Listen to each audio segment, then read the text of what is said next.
Good afternoon, I'm Tyler Amberg. Despite talks of a potential trade, Zach Werenski said in a statement Wednesday he wants to stay a Blue Jacket. The Norris Trophy winner also said he wants to win and win in Columbus. GM Don Waddell will speak to the media here at noon. World Cup, the U.S. advanced to the round of 16 with a 2-0 win over Bosnia and Herzegovina on goals from Malik Tillman via free kick and from Fuller and Balogun, who did commit a red card that'll keep him from Monday's game versus Belgium at 8. Baseball, Guardians host the White Sox at 7:10. Chicago a game up on Cleveland for the AL Central lead. Reds greet the Orioles at 7:10, looking to snap a 4-game skid. Golf, Jerry Kelly and Greg Chalmers are tied for the lead at 3 under in round 1 of the U.S. Senior Open from Scioto Country Club, while Lucas Glover leads at 7 under in round 1 of the John Deere Classic on the PGA Tour. Breaking sports news when it happens on the Fan, Ohio sports destination. It's time to add some spice to your nooner. Nooner funny. This is the place where big-time guests, bold opinions, and little cute doggies come together. This is Rothman and Ice. Sponsored by Pella Columbus, the #1 rated windows and doors in Columbus. So where's the office, back at Division? Yeah, in the office, baby. Going out.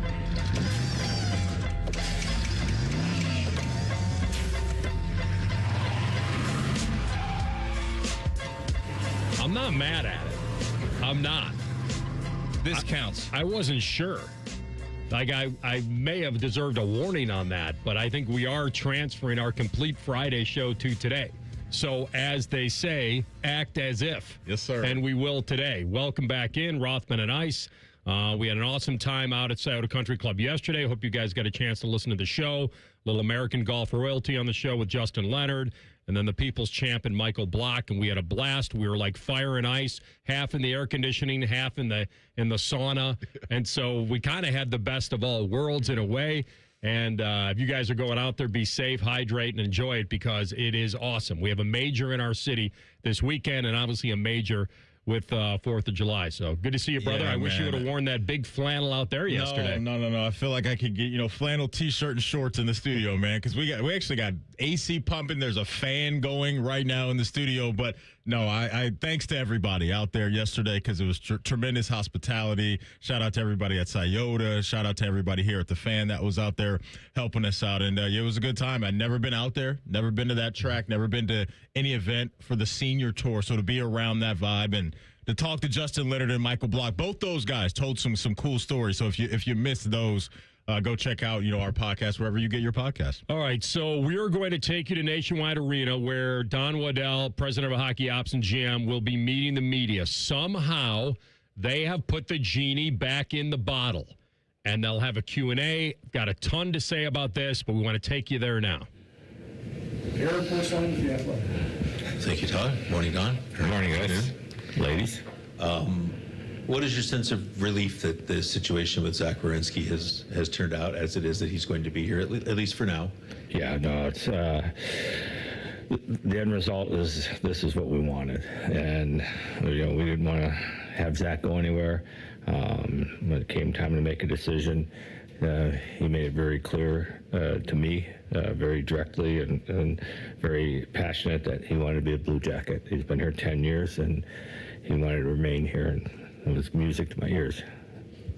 Were there miscommunications, were there misunderstandings that allowed it to get to the point where he turned down a trade to Dallas? Are you sure how everything unfolded, or was it just a strange set of circumstances? I don't know if there wasn't miscommunication between me and him and his agent. I think, in the media, nothing against media, but when you get involved sometimes, there's a lot of speculation and what's going on. So I think, I've met with Zach multiple times. I obviously talked to his agent many times, and there was never it wasn't a situation that we were on different pages by any means as far as working against each other. Hey, Don. Hearing him say he wants to be a Blue Jacket, I'm sure it's like you said, music to your ears. Is there any timeline is attached to this as far as like he's maybe going to use this season to assess things down the line? Have you guys talked about anything about the future, like longer term, or just next season as we go? What we talked about is Zach wants to be here. He wants to win here. We want to win here. Our fans have been great. They deserve a team to win here, and we're going to worry about this year and put the best team on the ice we can and get back in the playoffs. Back center. Joe Reedy, Associated Press. Don, with Boone's departure now and with everything with Zach, do you anticipate him being the captain for the upcoming season? Yeah, it's a great question. Rick and I haven't spoken about it yet. He's one of our leaders, obviously, since he's been here. Did a great job, I think, over the last couple of years under some tough situations along with that group. So we'll discuss it as the summer goes on, and once we get in training camp, we'll figure it out. But I expect him to be one of our leaders for sure. Don, what can you say about the situation with Marchenko, who also his agent has indicated whatever? Well, first, different circumstances, so don't lump them two together. And I've had discussions with his agent, which we won't discuss right now, but Marchenko's going to be a Blue Jacket when the season starts. And you want to get him signed this summer. I know he's under contract, but you can't as of now. Is that a goal? Is that likely this summer, do you think? It's one of the goals on my plate, but we've got 3 more pressing ones right now in front of us. So there's lots of time to work on that before the season starts for sure. Yeah, Mark Scheig, Hockey Writers. So the RFA situation, do you have any update on that? And is there any concern about a potential offer sheet on any of them? No real update. Obviously, when we announced Sillinger yesterday, was the other Sillinger, so I still have all 3 of them to get done until Sillinger and Jet. Offer sheets, we saw one yesterday. You never know what's going to come. I've been involved in them. I've been involved receiving them and giving them. So if an offer sheet comes along at some point, there's no doubt we're in a situation, we got lots of cap space that if it did happen that, we're able to match anything. So I don't expect it, but you never know in this business. Don, in the last couple of months, what has the message from, the ownership been like to you as far as, where the team is? And did that change at all over, the 10 or 11 days of the Zach Werenski rumors? It's a good question. I've been out to the McConnell's house along with Mike Priest, met with them out there, but met multiple times and kept them informed of what's going on. This is great ownership here. I've been through lots of ownerships. They're very, very supportive. They don't try to manage my job. I ask them some questions, listen to what they have to say, but their support through this whole process has been terrific. And I can't say enough about them and Mike Priest also, because Mike's a big part of it, who I report to. They want to win. And they're just like Zach and me and all of our fans just want to win. Now they kind of have this in the rearview mirror, at least for now. How much the attention kind of goes back to maybe, going back to whatever plans you were trying to have, prior to, these last 2 weeks when, the focus is just making sure this team is where it needs to be to get back in the playoffs. Yeah, nothing changed because I've been able to multitask. If you can't multitask this job, you'd be in trouble because you never know what's going to get thrown at you each day and every day, not just in this situation, but, in the last few days with free agency. And last week we made a trade that we thought really helped us. So we've been able to continue to conduct business on a normal basis. Back center. Hi, Don. John Rutter, NBC4. How do you feel like you've addressed your team's needs so far in free agency? Is there more that you would obviously like to do? And then is it fair to also ask, does Zach kind of factor into that in any input that he might have? Yeah, well, we really wanted to add a bigger forward that can skate, and Val from Colorado last Wednesday or Thursday, whenever he made the deal. He was a player that we actually had targeted. You know, it goes back a year ago, if you remember, when we got Charlie Coyle and Miles Wood. You know, we do a good job of managing our own cap, but we try to manage everybody else's cap too, so we know who might be in a tough spot. And so once we had looked at Colorado a few weeks ago, I had reached out to them and said, you know, if you're going to do anything, we'd be very interested. So that started the ball, and it went quiet for probably 10 days before it heated up. So adding Val, you know, 6'4", fast, great penalty killer, playing your power play, and the size was important to us. You know, we sometimes feel like we're a little small up front, and so adding the size, and then, you know, the other part is the contract. You know, it's 4 years at a real manageable number. We all see what happened yesterday with some of the term, and not only the term, but where the money went. So we felt real good about adding that before. You know, we added Ryan Lundberg yesterday, which energy player, skates like to win, likes to play physical, likes to mix it up a little bit. So, you know, it's nice to have some support there for Olivier. Next to the hedge. The last 2-3 days, maybe 4 days, I don't know. I'm sure you guys saw the same things we did as far as reports that were coming out there. It felt like it was every 5 minutes. There were some that saying there was maybe some hard feelings, that kind of thing. What was, I mean, did you reach out to Zach and his agent? Did they reach out to you guys? How did that whole thing happen where you guys just kind of came together? And was it a deal where it was like, hey, can we just clear the air here a little bit? Well, first, I don't want to hurt your feelings, but I don't really read the news because I kind of live it, so I kind of know what's going on. But it's a funny story, because years ago when I was started to land and I was reading all these clips, I'm thinking, wow, they got a lot going on there. And then I read about our team and I say, that's not true. So why do I believe the other stuff? So there's never been a rift in this relationship. You know, again, the communication has been constant.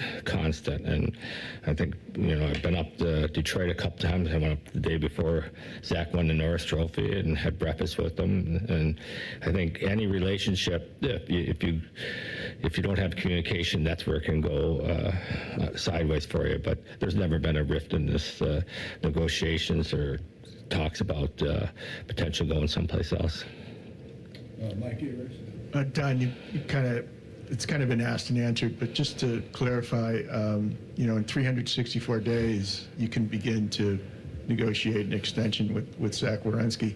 Do you expect to be negotiating extension in 1 year's time with Zach? You know, you tell me how the season's going to go, and we'll figure it out. But you know, of course, I'm going to say if the opportunities presents, we're going to do everything to keep him, and he wants to stay. So whether it happens on July 1st or September 1st, you know, dates aren't that important. We're showing right now with some of the guys we have. So we'll just see how this year goes. And again, Zach's made it real clear, and he made it clear to me. He was very passionate yesterday when we met, and that he wants to be a Blue Jacket. And so we're going to go from there. Don, you added Phoenix Copley to your goaltending rooms. That's 3 NHL goalies, at least for now. Do you have a plan of how that might work out? And do you have a need for maybe another defenseman this offseason?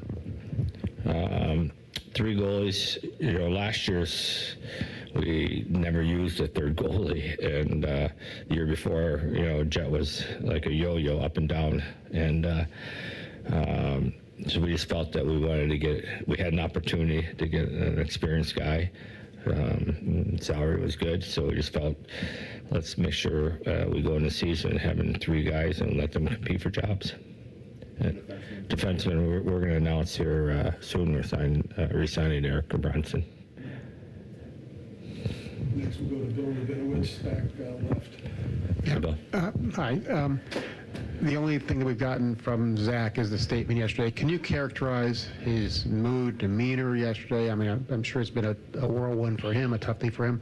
Kind of describe his mood, and then also if you could just address Boone Jenner leaving and what he's meant to this team. Well, his mood yesterday was outstanding. I'm telling you, I sat and actually I brought in Rick Nash with me, and we I can't say enough good things about how the conversation went. And it started off, Zach led the conversation and made it real clear that he's committed here. He wants to win here. He wants to play here. From that end, it was outstanding. I got to be honest with you. What was the second part? Yeah, I'm happy for Boone. He got a great contract with some term, and we had talked to him, and obviously, we were in that position with the term. It's interesting because I've talked this before about the salary cap. Depending on what happens with our 3 unrestricted guys, or 3 restricted guys, we're pushing over $100 million right now, and so going forward, and the cap continues to go up. But then when you got Marchenko and Johnson and Voronkov and Matejchuk, and next year, the money goes fast. It's I don't know where it all goes, but I guess I do. But it goes fast. So we wanted to be careful with the term on Boone, but I'm really happy for him. Don, I know you just referenced, obviously you got a lot of business going on, with restricted free agency over the next 2 years, but, even, obviously what you talked about, Zach, wanting to be here, is there any concern at all, with the idea of, the ticking clock, knowing that, I can say these things, you want to make sure that it's in writing next year? Do you feel like there's any ticking clock element to make sure that, this organization is in the right place where he wants to be committed? I don't think there's a clock. I think, as I said, we all want to win, and winning solves a lot of things. So I don't look at it as a ticking clock as much as I do that, our goal here is to get in the playoffs. That's the ultimate goal is always to win the Stanley Cup, but the first step is you got to get in to win the Stanley Cup. So that's our focus right now. The contracts and all that, they all come in time when they're due up. So we're just going to be ready to roll come September. Go to Mike. You're thinking with the Goodbranson contract or re-signing? I'm sorry? You're thinking with Goodbranson and what did he say? Well, Eric was multiple conversations with his representation. I've seen Eric's been working out here. I see him all the time, and we knew we wanted to come back here. We just with the conversations we had over the last few days, it was just a matter of the timing. We took a look around and said, the one thing Eric brings, obviously, he finished the season very strong, and he was healthy, and he's been in the gym every day. He had 2 really freak injuries. The physicality that he has, we don't have that on the blue line. We got a lot of puck movers, and Severson and Zach and Matejchuk and that. So to have somebody back there with that physicality, we felt was very important. Go back left to Sophie. You had development camp this week, so you got to see a lot of your new picks from last week, get to kind of assimilate with the guys that have been in the program for a bit. So what was it like to see them on the ice, see them with the program, and just get to know the development coaches? I wish I had seen more of them because I was kind of busy last couple of days, but I watched Monday, and I did watch the scrimmage today. Obviously, some of the guys we just drafted, Hemming stands out right away because of his skating ability and his size and that. And, you go back and look at a couple of guys, like Lidstrom, we were just talking about it. It's the best he's skated since we've had him because, he's through all his injuries. He's been with the skating coach this year, and it really shows up out there. Jackson Smith is just going to be a special player. So, and then the other guys that we drafted this year, it's all projection. As you know, I've never heard any GM say they had a bad draft day because we all think, we're going to get players. They all got, some of them are going to college, some are going back to their junior team and that, and obviously our development team does a great job with them, and we'll keep working with them. But it's always fun to watch. Anytime you go in the rink and watch hockey, it's always fun. We'll go to Jeff. 2 of the players you've acquired this offseason, and Val and Lomberg, have won Stanley Cup championships, and I don't know if that was a specific thing you were looking for, but obviously would have to think it adds to the room just having that experience. Is that something that can prove invaluable, especially with some of the young players and keep us key spots? Yeah, it's always a bonus. You know, I've said once you win the cup, and I was fortunate in management, once you won it, there's nothing like it. So to surround yourself, and these players that we targeted and went after just happened to win cups. So it's an added bonus to what they bring in the locker room for sure. Go back to Joe and back to Don, what's the conversations with Rick been like with Bones the past couple weeks? Just because I know he had to comment earlier in the week just about everything that, you know, seeing the NBA and everything will adjust as the preseason goes along if this festered. Yeah, no, I talk to Rick every day, so we have communication about a lot of things every day, and I know I called him immediately after my meeting with Zach and told him that he was super excited about him coming back. Obviously, we know why. You know, he's a Norris Trophy winner. But, you know, Rick has been around in the league a long time. It would be foolish for me not to use him as a resource. So I call him all the time about players. But he's always said, you know, my job is to take the players you give me and make the best they can. And so the communication has been very, very good. I talked to him again this morning. He's ready to roll. Like if training camp was starting tomorrow, that would be perfect for him. I think you kind of alluded to this a little bit earlier with some of the money we've seen in the UFA market out there already, and just kind of going back to the RFAs you have and the potential of an offer sheet. When you go into the UFA market and you have guys who are unsigned as RFAs, do you have to kind of consider that as well? Like, are you looking at what you have and you want to make sure you keep a certain amount, you know, assuming that if one comes out of the blue, you can match it? Yeah, for sure. You don't want to put yourself in a hole. It's July 2nd. So, you know, that's the tempting thing for teams. And, you know, if they look and say they don't have enough cap space, obviously in the summertime you can go up over 10% until the season starts. But if you put yourself up against the cap, that could really put you in a position where somebody might look to offer sheet you. So we have plenty of room. We've kept that for a purpose, and we'll continue to get these guys signed. They'll be signed before we start playing. I guarantee you that. I think we've got one from Nick Katsanika. Nick, can you hear me? Go ahead. Hey, Don, I just wanted to clarify, what was communicated to you originally? Like, was this Zach saying, I'm not interested in staying long term, or was it I just can't commit because there's so much time between now and then, right? At least a year before he could sign an extension. Yeah, well, first of all, I asked for the meeting. It wasn't really a meeting. We were getting together and talking about you know, how things went this year and all that, and that's how the conversation went. So it was really a mutual thing as we were just together. Like I said, I've met with them multiple times in the summertime, and you know, it was pretty basic how it came out, that, you know, we were just talking about this year, how it went, and the future, and it went from there. Did you ask for the meeting because of Larkin or Kachuk situations, out of curiosity? No, I didn't. It had no effect on me. No. Okay. The other question I had was, is this a case where it got real, right? Like Zach, you present Zach with a trade, and once it becomes real, you realize what you want, right? Or things crystallize? As far as from my end or from Zach's end? More from his end. I mean, I'd ask. Yeah, no, well, you know, I mean, I think it was within, I'm going to say within an hour, that his answer came back that he did not want to be, it wasn't Dallas, he just didn't want to be traded. So obviously him and his family have been talking about and thinking about it, and now you could put where you have to make a decision, and if they hadn't thought about it, it might have been over the night, through the night, and the next day. But I got the answer back. It had to be right around an hour that, no, he wants to be a Blue Jacket. So. Yeah, just last thing. When you say it wasn't Dallas, you mean it wasn't about the Stars. It was just he wanted to be in Columbus. Correct, 100%. That's what you mean. Yeah. Okay, thank you. Thanks.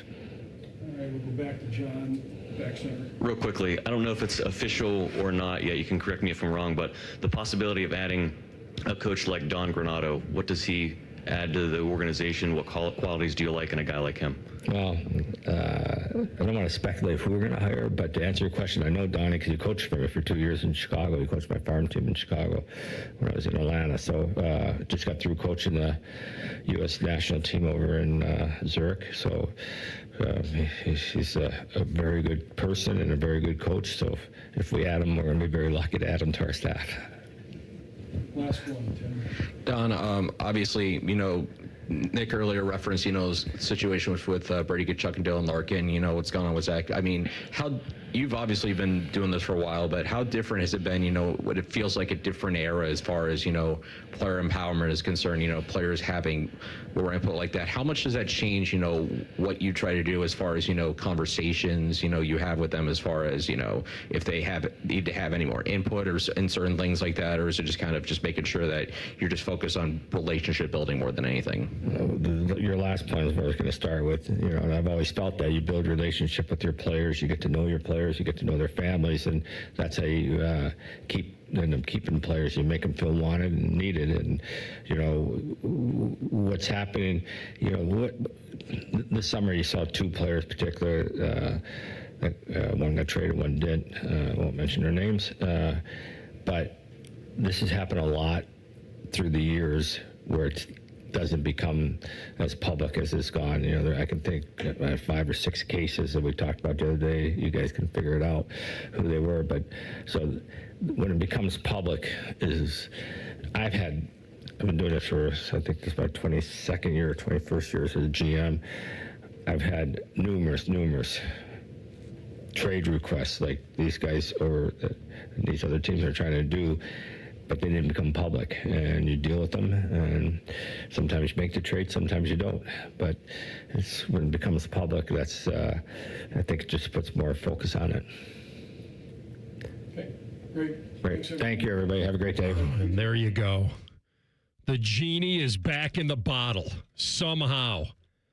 And it took 22 minutes to get to any type of a hard-hitting question about the fiasco that took place over the last week. Can't wait to react to more of it with you, Maddie, when we come back after this break. Rothman and Ice and the Fan. The only workplace in America to participate in the Doorknob Fart Game. And we also play office basketball and sometimes do radio.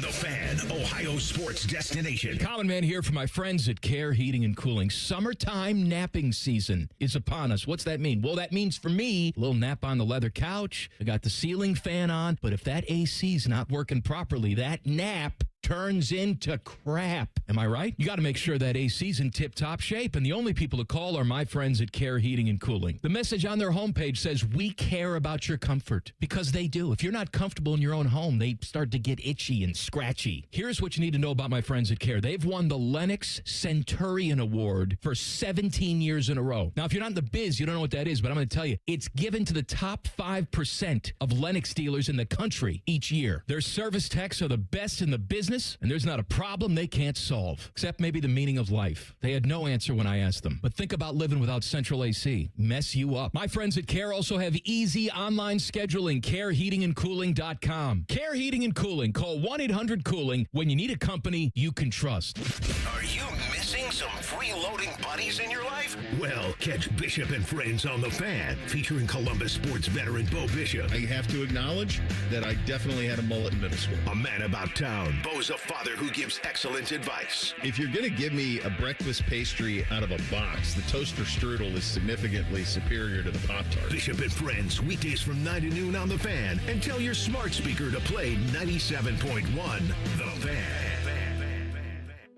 This 4th of July week, Championship Golf takes center stage in Columbus. From July 2nd through 5th, the 46th U.S. Senior Open Championship comes to Scioto Country Club, where legends of the game meet hallowed grounds that don't play favorites. Feel the energy, the tradition, and the pressure of championship golf at its finest. Be there for every moment. Tickets are available now on SeatGeek.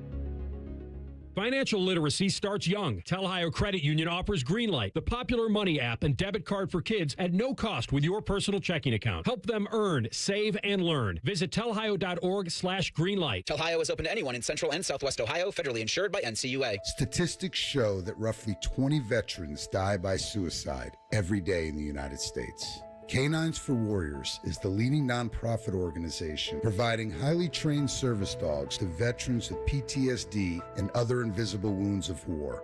Backed by scientific research, Canines for Warriors has transformed the lives of more than 1,000 veterans, helping them reclaim their independence. To find out more, please visit caninesforwarriors.org. Day one, the hardest day. The day you hear, "This is a type of blood cancer." At the Leukemia and Lymphoma Society, we are here to help you move past day one. To learn more and get help on any day, visit LLS.org or call 1-800-955-4572. Hey, I'm Ruben. My band and I have a new song we're getting ready to record this weekend.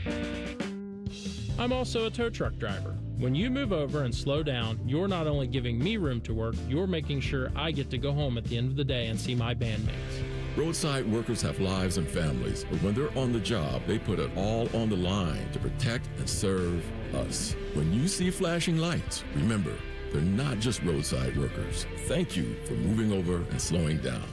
In the military, the mission was clear. You knew what to do. Now, the mission has changed. Stepping into civilian life isn't about finding a job. It's finding your purpose. I wanted a career that would leverage the skills and discipline I gained in the military. IT just felt right. My Computer Career offers class schedules that fit into your life and skills in high demand. Put your VA benefits to work. Visit mycomputercareer.edu/CWP to jumpstart your IT career today. An elite CompTIA certification partner. Financial aid is available to those who qualify, including VA benefits. Wildlife around the globe needs help. And when you help protect them, you become a friend of the San Diego Zoo Wildlife Alliance. Thank you for being a friend.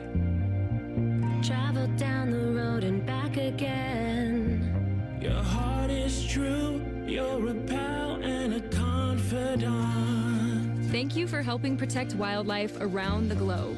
Without you, there's no them. Learn more at sdzwa.org/friend. Have you experienced foot or ankle pain during or after sports, running, or exercising at the gym? Nagging aches in your foot or ankle that won't go away? Podiatric physicians can provide you with important foot care solutions, shoe inserts, or show you how to support your feet and ankles so you're able to compete or exercise comfortably. Ohio Foot and Ankle Medical Association podiatric physicians are located throughout the state and have been serving the profession and the public for over 100 years. For more information or to find a member of the Ohio Foot and Ankle Medical Association near you, visit ohiofoot.org. Have you ever met a man who wins money betting on tennis? Enter Scotty Vegas. Join Scotty and Dave Biddle for On the Money. Presented by Ohio for Responsible Gambling. Sunday mornings at 9 on The Fan. Fan weather. From the Logan AC and Heat Services Weather Center. Warm and muggy to start and sunny and hot this afternoon with highs in the upper 90s and feels like well into the triple digits. For tonight, mostly clear overnight with our lows in the 70s. And then for Friday, we close out the work week with sunny skies and very, very hot temperatures in the 90s with feels like climbing into the triple digits. So keep those ways to stay cool. For The Fan, I'm meteorologist Meredith Garfalo with the 10 weather impact forecast. Rothman and Ice is sponsored by your local Pella Window and Door showroom on Gemini Parkway. The Fan, Ohio sports destination. True to his name, Matty Ice wears a winter coat in the middle of summer. He lives the gimmick, man. You're listening to Rothman and Ice. All right, let's take a deep breath and unpack this mess that somehow got cleaned up. At least for the time being, maybe for a season. Maddie, I've said it for a week. This went off the rails, and I know that in 2026, things are going to happen. People are going to talk. Agents are going to talk because they want to try to slant it towards their client. I'm not even talking about the Jackets. I'm talking about maybe a team that was being talked to by Don or a trade that was going to happen. I cannot believe that we didn't get a question about the trade until 22 minutes in. And even then, because this is my point in the whole thing. All due respect, you've got to ask this question. So he didn't ask for a trade, and you shopped your best player. Why? How does that question not get asked? Now, here's the answer, and I'll give you the answer, and I'll help him with his answer. His answer is because my best player hesitated when I pushed him to tell me whether he was going to be resigning with us in a year. Mm-hmm. And since he couldn't say unequivocally yes, I took it as a no. Now, I'm not going to stop Don Waddell from being a GM. Like I said, all due respect, that's his job. But he put his best player in an awful position, awful, and forced him to answer 2 years out. So what happens? Don goes exploring. That's his job. He's entitled to do that. But that comes with risk. That's a dangerous game to play. And the dangerous game led to it getting out. And now the player has to eat it publicly when he's done nothing in my mind other than to tell them he doesn't know right now.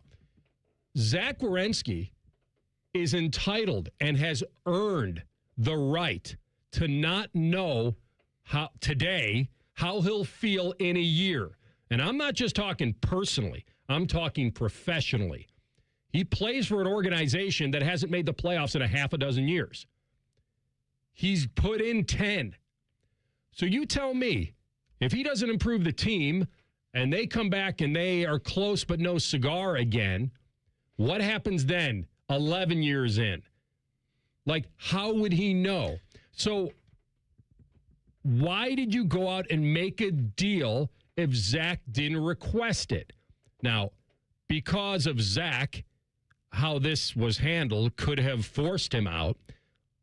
He likes it here for now. And I believe a question was presented to him by Don Waddell doing his job that he didn't have an answer for. And I think anyone would do that. And I think he's entitled to know what things look like in a year. Did we miss the playoffs again? Who's my coach? All that. What's the team like?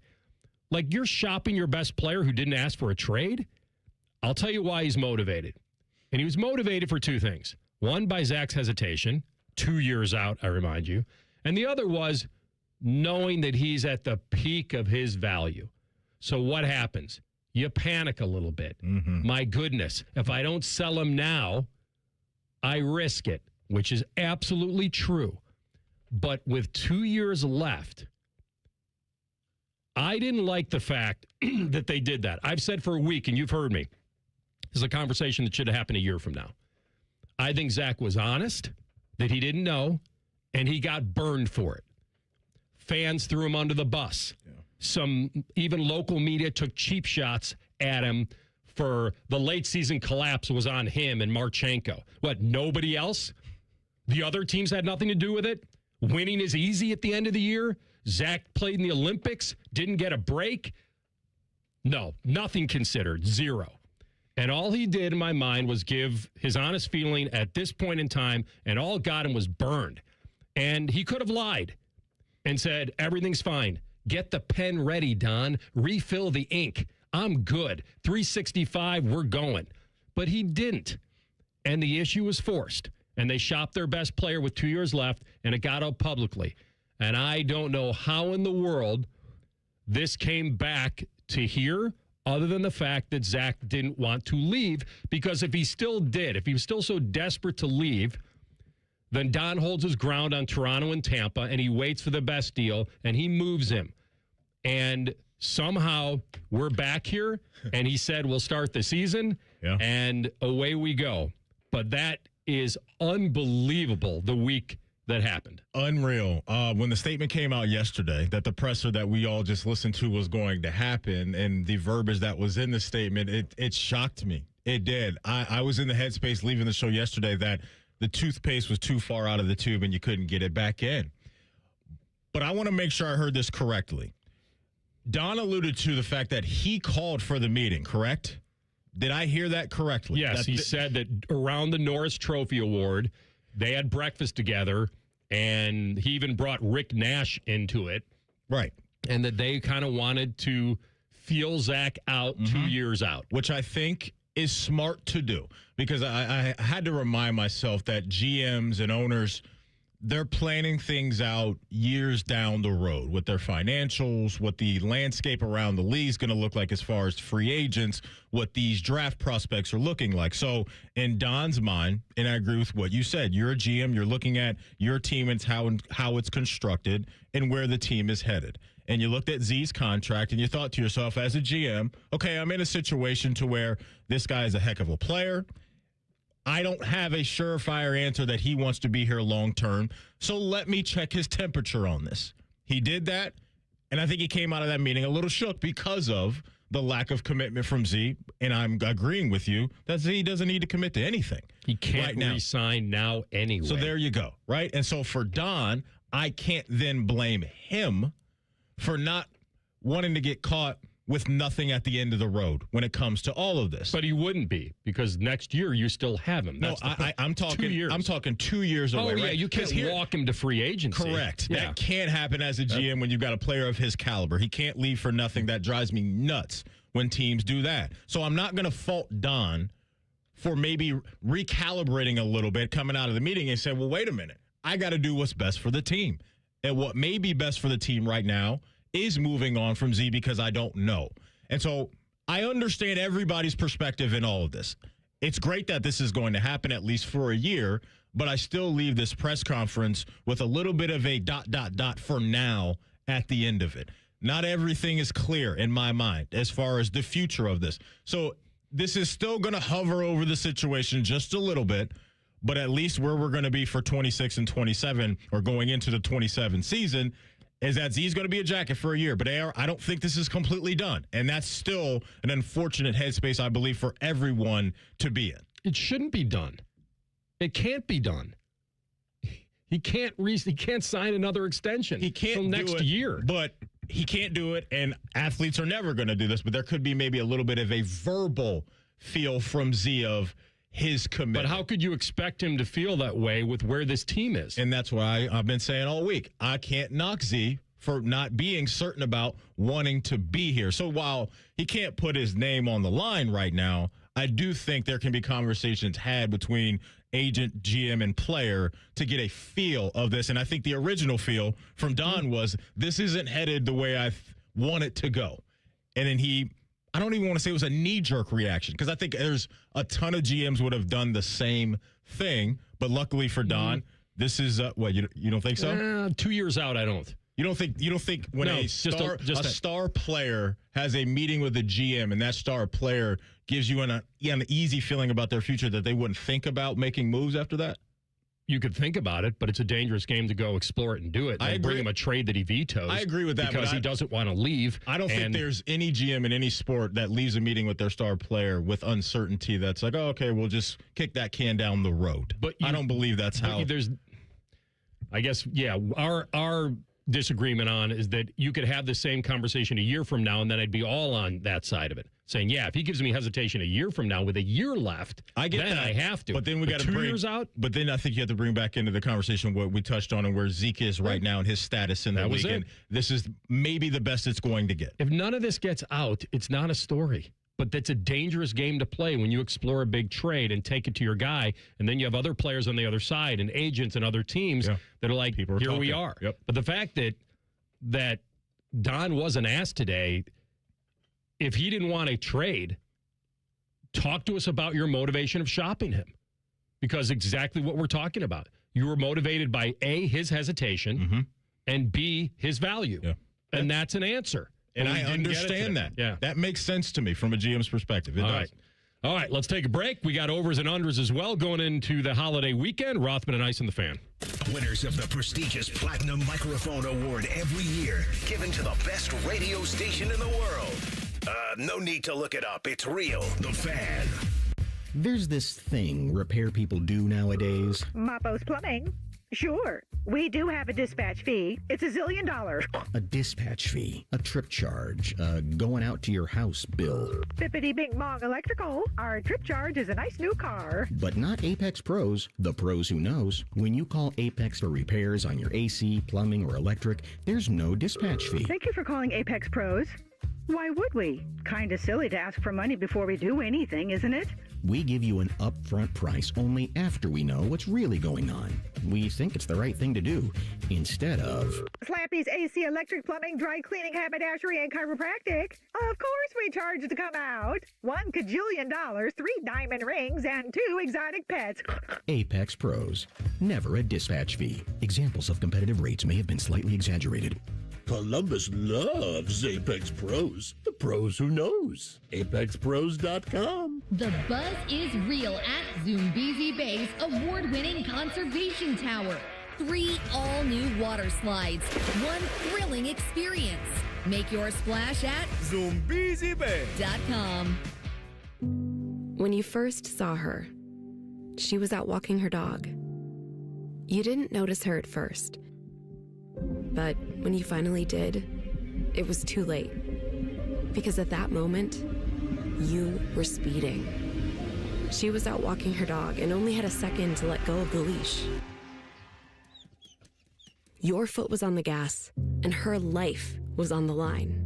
Speeding catches up with you. Paid for by NHTSA. Newman Roofing is proud to sponsor the Fan and 10 TV's Beat the Heat fan drive. Help Ohio's most vulnerable residents deal with the extreme heat this summer. Purchase new box fans and take them to the nearest Franklin County Fire Station or buy online. For more information, visit 10tv.com/beattheheat or lifecarealliance.org. Hey, it's Anthony here for the Good Feet store. Years ago, I told you about how my feet ached, just general fatigue. But man, I've been feeling good with my personally fit arch supports. There's no doubt they've helped me. They've stabilized my feet. I always feel supported and my body feels aligned. They're firm but flexible, and I can pop them into any pair of shoes. In fact, I'm still wearing my original arch supports. I work out with them in my shoes, ride the bike, and play golf. My arch supports from the Good Feet store changed the game for me. And the fitting I got was personalized, and it will be for you. It's really thorough. They measured my feet and arch size, and I knew right away after taking the test walk around the store, I felt the difference. Book your free personalized fitting today, and once you've been fitted and you found the supports that work best for you, you'll be able to wear your new arch support inserts home. They're made in the USA and engineered to last. It's simple. Just stop by the Good Feet store in Grove City or on Polaris Parkway in Westerville. No appointment necessary, but you can always schedule online. Get started at goodfeet.com. I'm Brianna Albizu, traffic anchor for 10 TV News this morning. Columbus is quickly becoming my home, and this community has welcomed me with open arms. My mission is simple, to help you get to where you're going quickly and safely. Whether it's helping you beat the slowdown on 270 or giving you detours around major construction, we've got you covered. Because when your morning's on the move, so are we.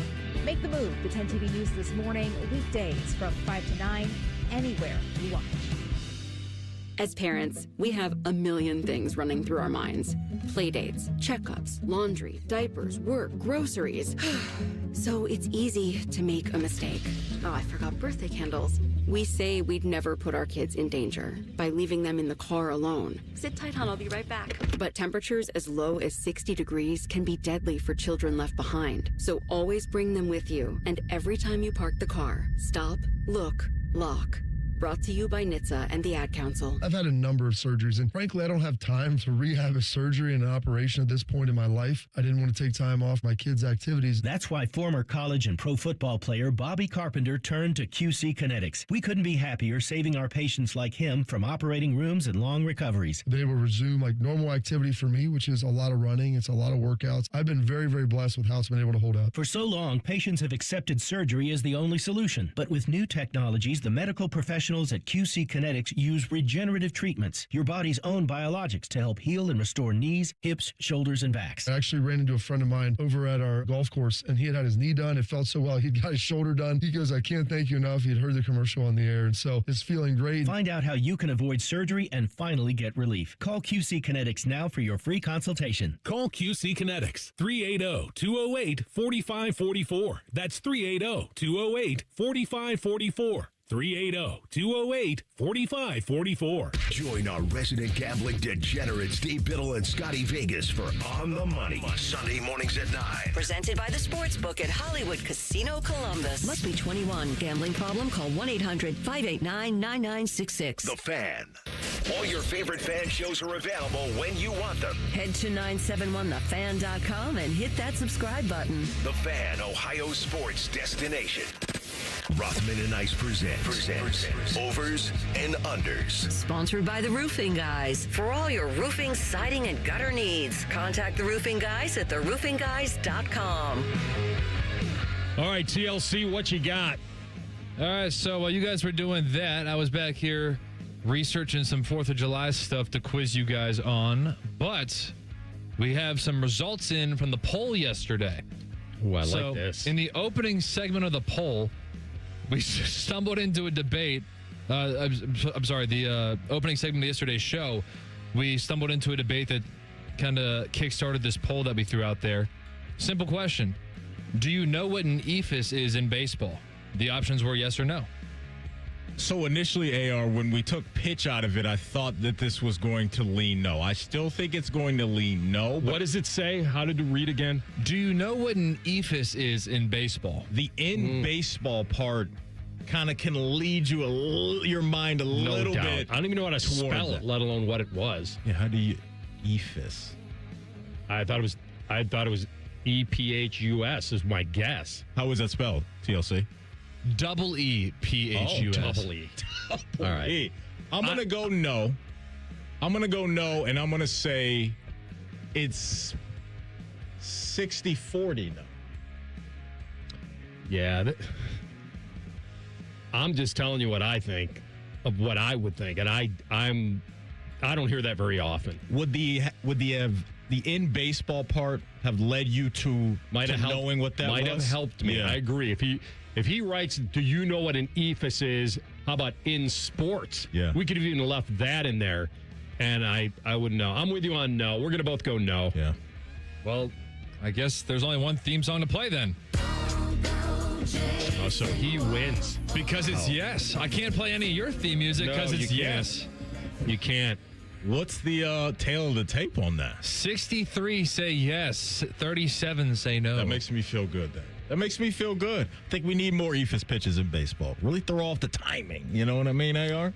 I mean, I've heard like junk pitch and whatever. Like that has never in all the years that I've been watching sports, covering sports, listening, whatever, reading, it never comes up. Really? It hasn't for me. Well, I've lived in the baseball world pretty much my whole life, so I'm not going to act like that's like, oh, how do you not know that? Because I'm in that world.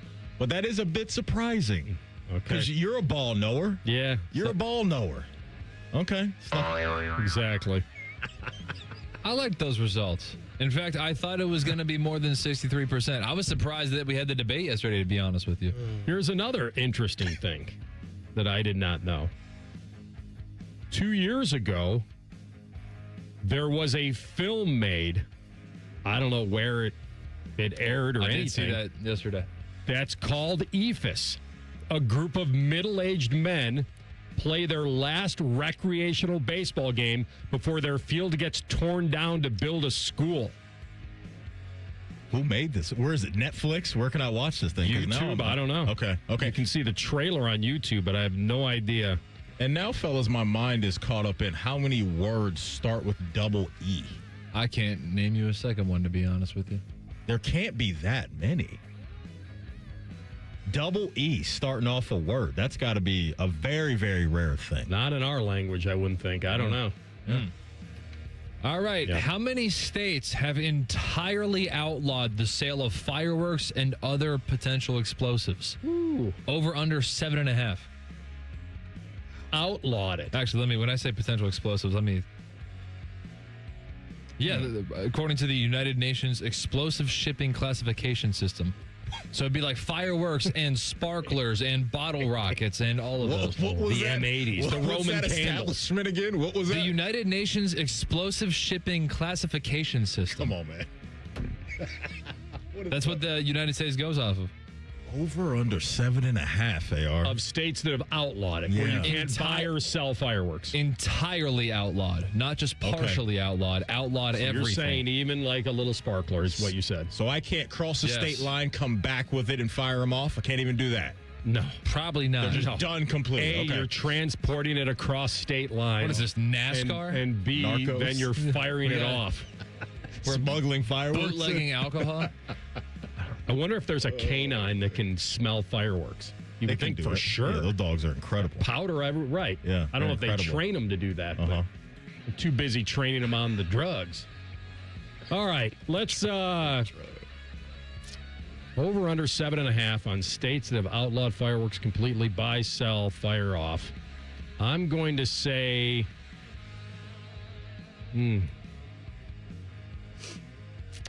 Again, including the minor fireworks. We're talking about sparklers. yeah, I'm going to go under then. Okay. Because I'm just afraid of the little sparkler thing.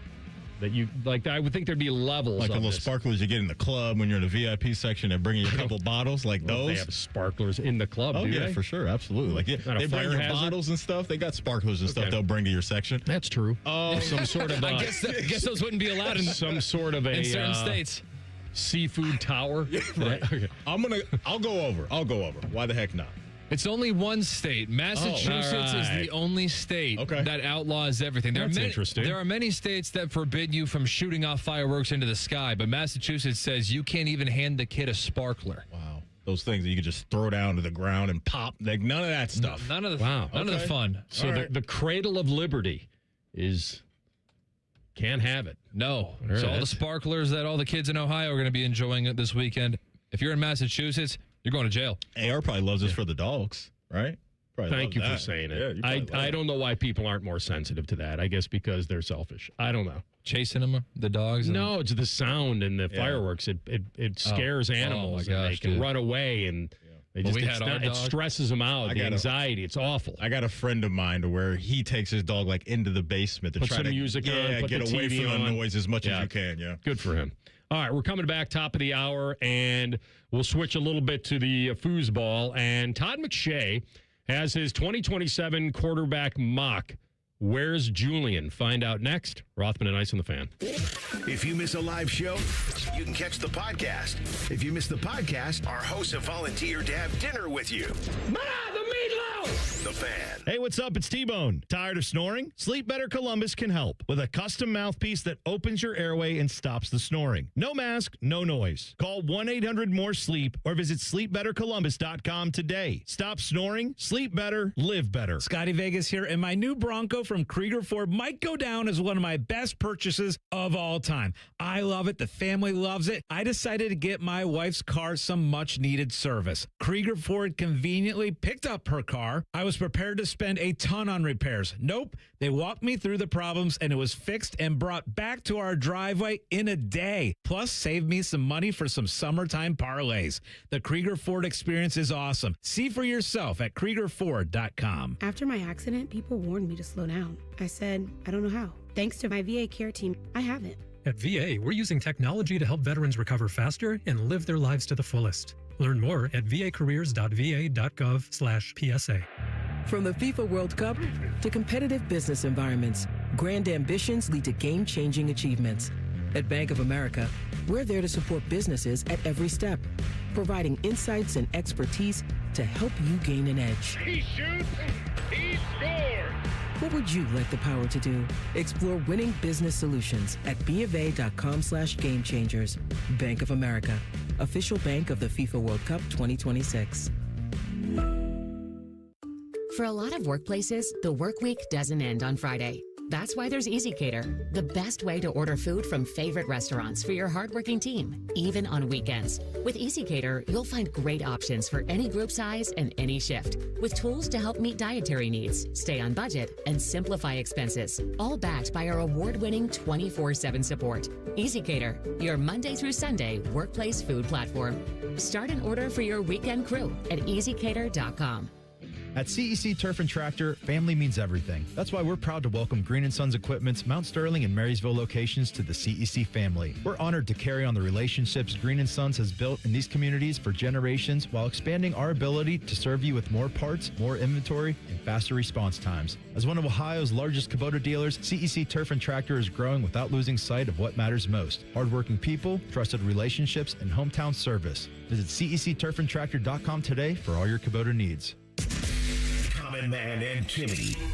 Voted America's dumbest show by Marconi voters. Common Man is a Columbus radio legend. And by legend, I mean it's a miracle he hasn't been fired yet. And Timmy is, well, Timmy will complain about anything and everything. And he kind of looks like a woman. Giggity, giggity, giggity. So there's that. Common Man and Timmy. Sponsored by Hinderer Motor Company. Weekday afternoons from 3 to 6 on The Fan. I lost my brother. I lost my sister. I lost my best friend. Each year, Ohio loses some of its best and brightest to train car accidents. Everyone knows that crossing is bad. Stop signs and crossbucks just aren't enough. How can you help? Report bad crossings at angelsontrack.org. That's angelsontrack.org. Because bad crossings kill good drivers. Sponsored by Angels on Track, aired by OAB and this station. The big one returns to Ohio. It's the Good Guys 28th Summit Racing Nationals presented by Grundy Insurance. See over 6,000 of the nation's baddest hot rods, muscle cars, and classic trucks on display. And don't miss Good Guys Autocross racing action, a tire-smoking burnout competition, a pro street takeover, an earth-shaking Nitro Thunderfest. Meet the top builders and so much more. Happening July 10th through the 12th at the Ohio Expo Center. Details at good-guys.com. The best words to hear at the TSA security checkpoint? You're good to go. All it takes is a little preparation. Get to the airport early. Bring a carry-on bag that fits in the overhead, and have an acceptable ID. Not all state-issued IDs will cut it. Check out tsa.gov/ID and see which TSA acceptable IDs make the grade, like a real ID or passport. Before you jet, do a little prep, and you're good to go. Check out tsa.gov/ID or the MyTSA app. Disasters strike, fires, hurricanes, earthquakes. Direct Relief delivers. No politics, no red tape. Direct Relief is a lifeline to people in crisis. So check them out at directrelief.org. And if you can, donate. Hey, it's T-Bone again. Sleep apnea doesn't have to rule your nights. Sleep Better Columbus has been treating snoring and sleep apnea for over 15 years with proven results and now has an office open in Marysville. Call 1-800-MORE-SLEEP or go to sleepbettercolumbus.com. Stop snoring, sleep better, live better. Broadcasting live from the McDaniel GM Superstore Studios. Driving excellence since 1916. Chevrolet. Together, let's drive. WBNS HD1 Columbus. Good afternoon, I'm Tyler Danberg. Columbus, you can breathe now. Zach Wierenski will stay a Blue Jacket. GM Don Waddell on his relief, knowing the Norris Trophy winner will stay in the Union Blue. This is what we wanted. We didn't want to have Zach go anywhere. When it came time to make a decision, he made it very clear, very directly, and very passionate that he wanted to be a Blue Jacket. He's been here 10 years, and he wanted to remain here, and it was music to my ears. Also notable from Waddell's press conference, he said Kirill Marchenko will also stay with the CBJ for the season, and the team is re-signing Eric Gabranson. More NHL, Alex Ovechkin signed a one-year deal with the Capitals, returning for a 22nd year. Baseball, Reds look to snap a four-game skid at the Brewers at 2:10, while the Guardians host the White Sox at 7:10. Chicago a game up on Cleveland for first in the AL Central. Breaking sports news when it happens on The Fan, Ohio's sports destination.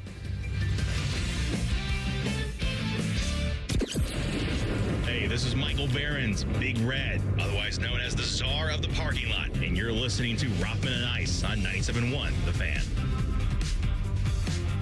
That's right. So good, man. Shout out to the Czar. It's a parking lot. People are supposed to be able to get their cars, ideally. Oh, Barron's asks that you bear with us.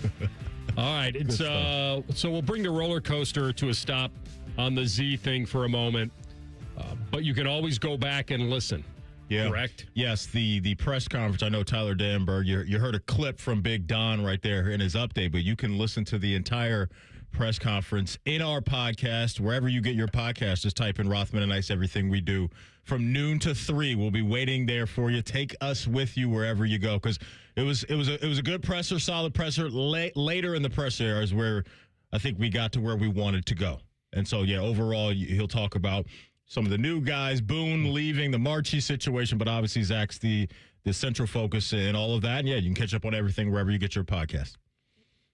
Please do. Yep. That's I'm not telling you you're going to get a lot out of that presser, but there was a lot of talk after it between the two of us.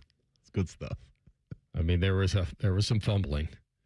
All right, so McShay put out. We have pressure cooker this hour. Yeah. We're going to put on Jensen Lewis this hour. Let's go. We usually have him on Friday, but since you and I are taking the holiday weekend off, we'll have J-Lou today, VSiN by the Books, MLB Network, talk about the Guards and your Reds.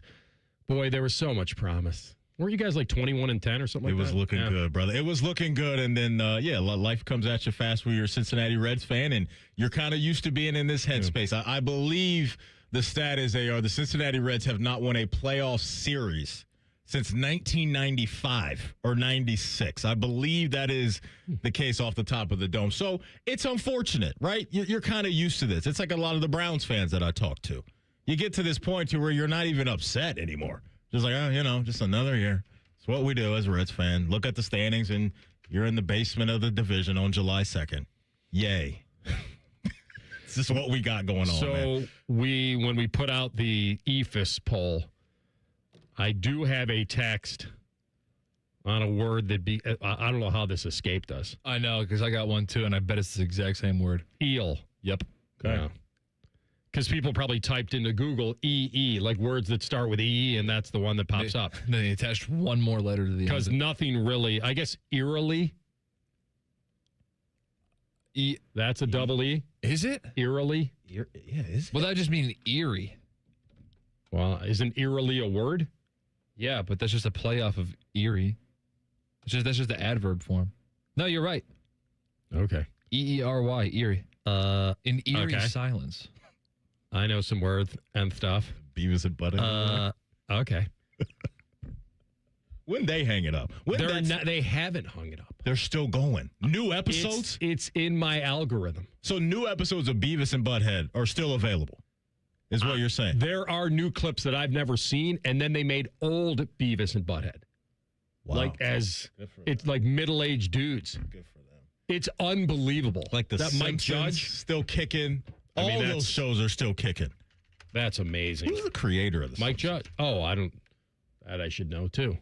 Beavis and Butthead looks like it's 90s just based off the cartoon design. I don't think you missed much. Mike Judge, who's done a lot outside of creating Beavis and Butthead. So in 1992, he created this. And it was kind of paired up with MTV, right? They'd be interwoven into videos and things like that, or music videos. And it was kind of controversial at the time, but it ran from 93 to 97. Okay. And they aired a new season in 2011 and then another one in 2021. He also Curb Your Enthusiasm? He also created King of the Hill. Really? And did some other television shows. He made some different appearances on things. That makes sense. What do you think his net worth is? I don't know how anybody. By the way, I don't know how anybody ever knows. Like, Chad knows everything. Yeah, but how would they know what his bank accounts are, where his investments are? Like, how does anybody know that? I'm going to guess it's around $500 million.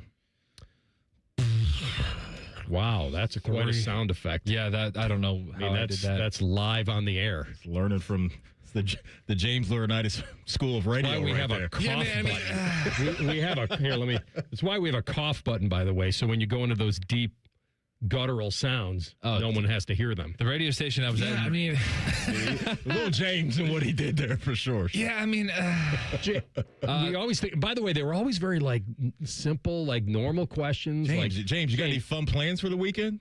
Yeah, I mean, James, should they re-sign Eric Goodbranson? Yeah, I mean, James, you a pancake or waffle guy? Yeah, I mean, hey James, when's your birthday? Yeah, I mean, I don't know, but that was a little much. That he could answer. Shout out to James. He's awesome. I was going to say 370. Oh. Yeah, it's 80 mil is what it says. Oh, that's it? Closer to me. Okay. Even though I weigh 80 mil is pretty good. Maybe he spent a lot. Maybe he did. I did a quick Google search. Matt Groening, yeah, that's it, is the creator of The Simpsons. His net worth, or unless you guys want to guess it, TLC, what do you guys think his net worth is? The creator of The Simpsons. I mean, that may be north of 250. Okay. Give me your number, though. 250. Jeez. Great, more sound effects. 251. Play your theme music. I would have had no clue where to even begin if he didn't guess first. Just to give our guy a little love. Yeah, I mean, we just need to keep doing it. Matt Stone and Trey Parker, if those are their names. I do that out of love. I save these things out of love. James knows we love him. We absolutely love him. Matt Groening's net worth reported $600 million. Yeah. So The Simpsons, Beavis and Butthead, there's levels to this. There's levels to this. But like I said, I don't know how anybody knows that. I guess you could know it based on like what things have grossed and how much money things have made and then just attach it. But how would you know anybody's individual net worth? You don't know their investments. You don't know their bank accounts. You don't know what they truly own. You don't know whether they own their home or whether it's still These net worth numbers are fluid. They're fluid. It's fluid based on celebrities and what they've made doing their craft, meaning athletes. That's a lot easier to track. Salaries are public. And then movies, how much that person made in that movie. Right. Tom Cruise made, I don't know, $25 million doing that or $80 million doing that. Like a musician, I'm not really sure how they calculate all of their finances, like album sales and song plays and tickets and merchandise and like all of that. But yeah, it's some of this stuff cannot be dead on accurate, but I think it's in the ballpark. And that makes sense to me that the inventor of the creator of The Simpsons would be worth about $600 million. Like I think you would know that Taylor Swift's a tour that grosses over $2 billion in ticket sales. So you know that. Listen, the more I learn about Taylor Swift, the more I like her. I don't really have much of her music in the rotation, but coming out of that tour. Her discography? Right. It sounded like she was cutting nice checks to all the dancers. Yeah. I saw a report today that her and Travis Kelce donated like $20+ million to some charity or something like that. So they're shutting down this charity New York. Thing we got going on. Yeah. They're shutting down New York right now because of this wedding. But it seems like Taylor Swift's a good chick, man. It seems like she's got a good head on her shoulder, man. She's a good chick. All right, let me ask you this. Yeah, go Why ahead. is there a mystery around whether she's getting married at MSG? You know how many people it would take to put on that wedding? The arena, the security, everybody else. They're like tarping all stuff. Well, that's what I mean. So why is there a mystery whether it's happening or not? Oh, I didn't think there was a mystery. Oh, I still think people are like, is this really going on? Like, how? I don't know. I felt like there's no guarantee. This flag thing that's going on. Yeah, this wedding thing that's going on at MSG. Here's what I know is that we did have the Michael Rubin all-white party yesterday. That happened. I haven't seen the entire list of celebrities that were in the building, but I did see that Lil Wayne was supposed to perform somewhere and blew off that concert, but popped up at the Michael Rubin party the same day. Do you think he comes off as kind of creepy? Michael Rubin? Yeah. He kind of seems like a rich dude who's like... I don't get creepy vibes from him. You mean because he likes to be around celebrities? He's rich. Just something about him in those pictures. He looks like he's buying friends. I don't know. That's what I see. I see he might be great friends with everybody who shows up, but I'd like to think if I were in that position, I'd like to be in those rooms too. Okay, so he's not. Okay, so you're saying that people aren't gravitating to him. They are because of who he is. He's the creator of Fanatics. That's right. Yeah, but, that's. But what TLC is saying is that he's not truly friends with these people. He's only friends with them because he's wealthy and he can throw these parties or be involved in stuff where. And part of it's unfair on my part because I've heard of a lot of the people who he invites to these parties, and I haven't really heard of him until a couple of years, until these parties, as a matter of fact. So just because of my background of knowing who all the athletes and celebrities are and just not being familiar with him, they may know him, they may be great friends with him, but when I see the pictures, he looks like a wannabe. He previously founded GSI Commerce, an e-commerce company, which he sold to eBay for $2 billion. Attaboy. In 2011, and then he later repurchased Fanatics from eBay. Okay. So he's been a baller and a shot caller, it seems like, for a pretty long time. But does he wish he was a little bit taller? Probably. Hanging out with all the athletes he hangs out with? Nobody got the reference. Oh, I got it. I don't know the name of the song, but I do know the song. Okay, all right. Just wanted to make sure. I know it's a yes. I know the song. We got it. We got it. His report. A little slow, but he got it. I couldn't give you another line in the song, but I know that specific portion of it. Real quick, Michael Rubin, according to Forbes, they are $9.6 billion. Buying friends. Mm-hmm.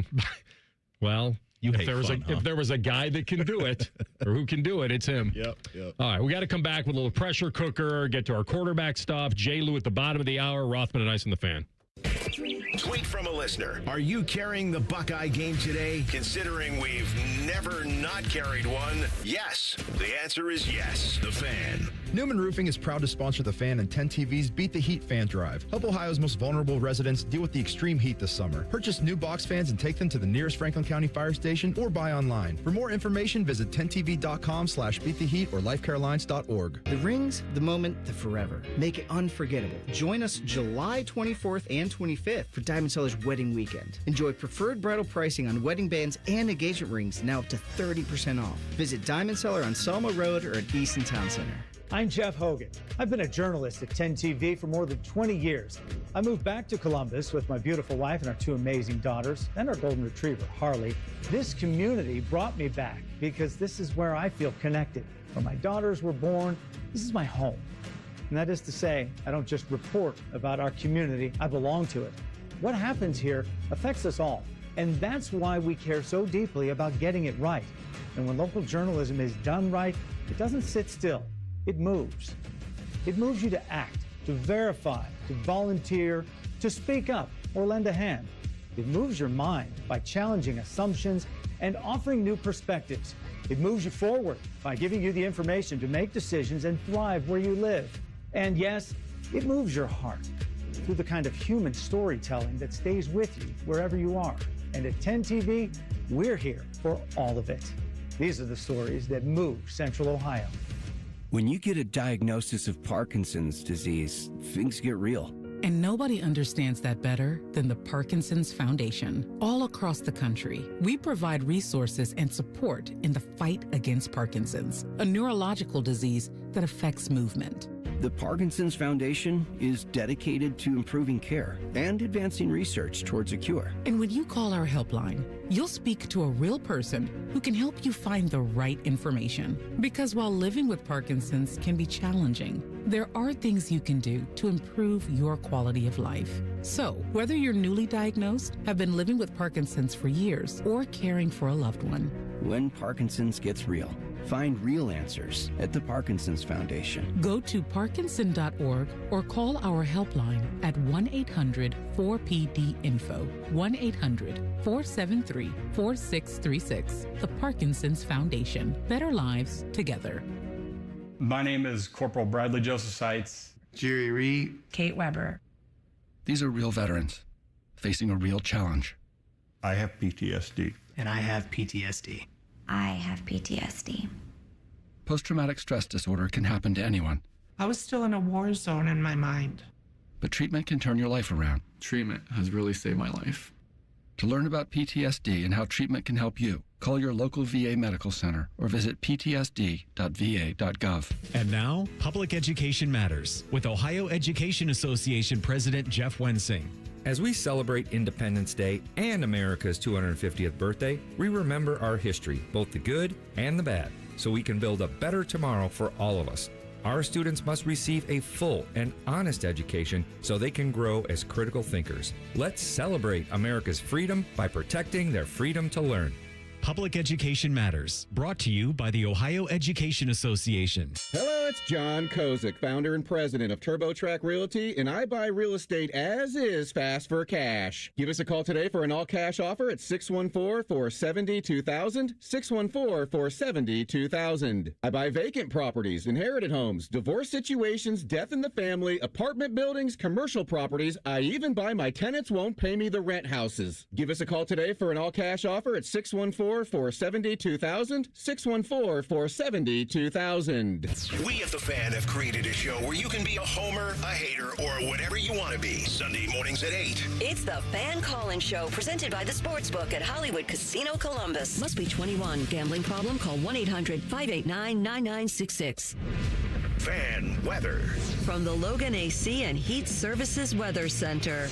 Warm and muggy to start, and sunny and hot this afternoon with highs in the upper 90s and feels like well into the triple digits. For tonight, mostly clear overnight with our lows in the 70s, and then for Friday, we close out the work week with sunny skies and very, very hot temperatures in the 90s with feels like climbing into the triple digits, so keep those ways to stay cool. For The Fan, I'm meteorologist Meredith Garfalo with the 10 Weather Impact Forecast. Bo Bishop is a media legend. We have no idea where the other guys came from. Bishop and Friends. Weekdays from 9 to noon. The Fan. Rothman and Ice present Under Pressure. Sponsored by Window Nation. Buy 4 windows, get 4 free sale. Visit windownation.com now. All right, Iceman. A little pressure time.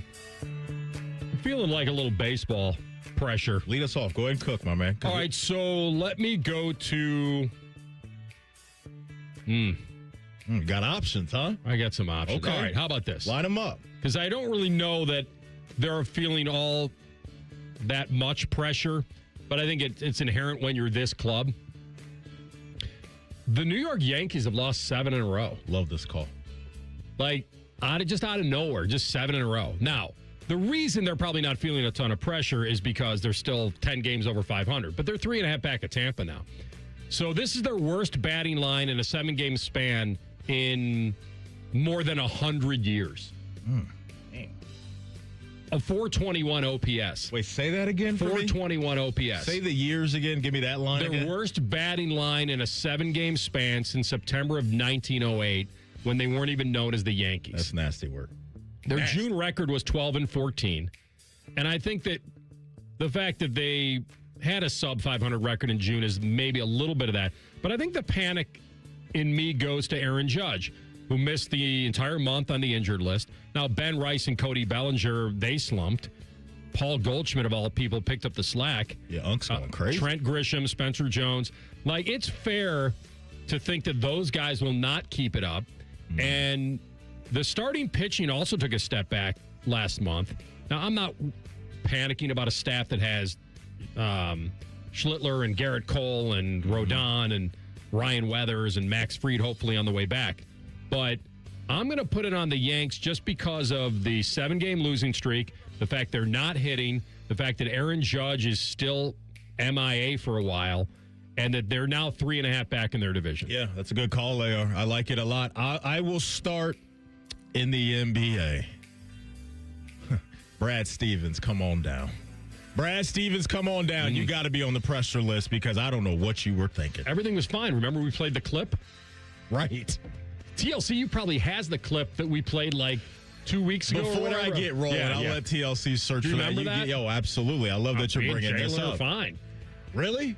Obviously not.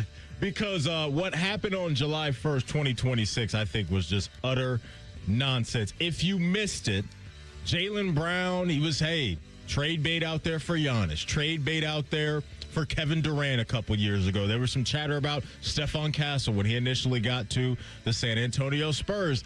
That got put behind us. Giannis gets traded to Miami. Then the focus became, the Cavs, Portland, maybe some other teams. Then we find out yesterday, Jaylen Brown has been traded to the Philadelphia 76ers. Holy Sixers in 7. What? Craziness. And then the return is just a massive fail by Brad Stevens. You get a 36, soon-to-be 37-year-old Paul George, 2 first-round picks and 2 second-round picks for a guy that finished 6th in the MVP race this year, just won Finals MVP a couple years ago, along with the Eastern Conference Finals MVP as well. So this is just a horrible trade by Brad Stevens. And then it's the team that you traded him to. They just knocked you out of the playoffs. Outside of the Lakers, this is probably your most bitter rival in the sport. And so I think the Sixers got a lot better. I think the Celtics have taken a big step back. because Paul George just ain't it next to Jason Tatum. And so if I'm a Celtics fan, I am furious with what Brad Stevens did yesterday. Brad Stevens has got to correct this and correct it quickly. So that's why he's on the pressure list today. Were you able to find it? Oh, hello. Yes, I was, actually. Here we go. Jaylen Brown's a big part of us. Like, I'm never going to predict the future, but every indication, everything that I think about is over the past few years has been building around those guys. And so, obviously, you never know. But at the same time, I think the one thing I want to make very clear is how valued he's always been. Mm-hmm. And he's been amazing. He's been an amazing teammate, great person to be around. And whether that run ends 10 years from now when he retires or before, there's a lot to celebrate. And like we have a great relationship and an open relationship. It's open, all right. But I don't want to predict the future, but I look at it as this is our team. My team's on the floor. This is our team. They deserve and demand your respect. My first reaction, no blanking way. Talked a lot about value for his values of beat up old Paul George. I say it all the time. These coaches and athletes and GMs are just trained to lie, man. They are very, very good at deceiving and taking us down pathways that there's nothing there. And that's all you heard right there. Because Brad Stevens was saying all of that while knowing I'm trading this guy. It's untenable. And he's gone. No question. So he's got. I just thought that was a joke of a trade for a guy that's done some good things in Boston, but they are smack dab in the middle of a championship window, and it feels to me that no longer is the case. I think of an old song by a great band named Asia. I see it now. It becomes so clear your insincerity. Like that's all that soundbite bled to me. How about the band Europe? That's good too. Any old bands 80s named type, after continents? A lot of cities. How about Toto, Africa? Great song. Great band. All right. I'm going to stick with I was thinking about maybe going to I'll tell you what. I'll go to Wimbledon. So now that Ben Shelton is out, stunning first round loss at Wimbledon, fell to a qualifier. I'm going to put it on Taylor Fritz. He's the highest seeded American at Wimbledon left. Could run into fellow American, Francis Tiafoe. That would be the round of 16. Tiafoe's playing today. Let the trend continue. 2 years ago, he made the quarters. Last year, he made the semis. Keep it going. Yeah. Taylor Fritz. I have some agony of American tennis, PTSD, that I've kind of grown up with. And I grew up with some great players, watching them, whether it's McEnroe and Connors or Agassi and Sampras. I mean, Andy Roddick's the last man from our country to win a Granny, the U.S. Open, about 23 years ago. So I'm going to put on Taylor Fritz. I don't want to do it. Feel like I owe it to him. Okay. He's in the cooker. Second candidate for me. I'm going with a man that was born on February 28th. 1999. He stands 6'8", and he weighs about 230. His name is Luka Doncic, because now it's your show out in L.A. The LeBron departure is official. Austin Reeves has re-signed. They just traded for a big man in Walker Kessler yesterday for Luka, and we saw it during his time in Dallas that's needed. He needs a big man, a lob threat. He now has that.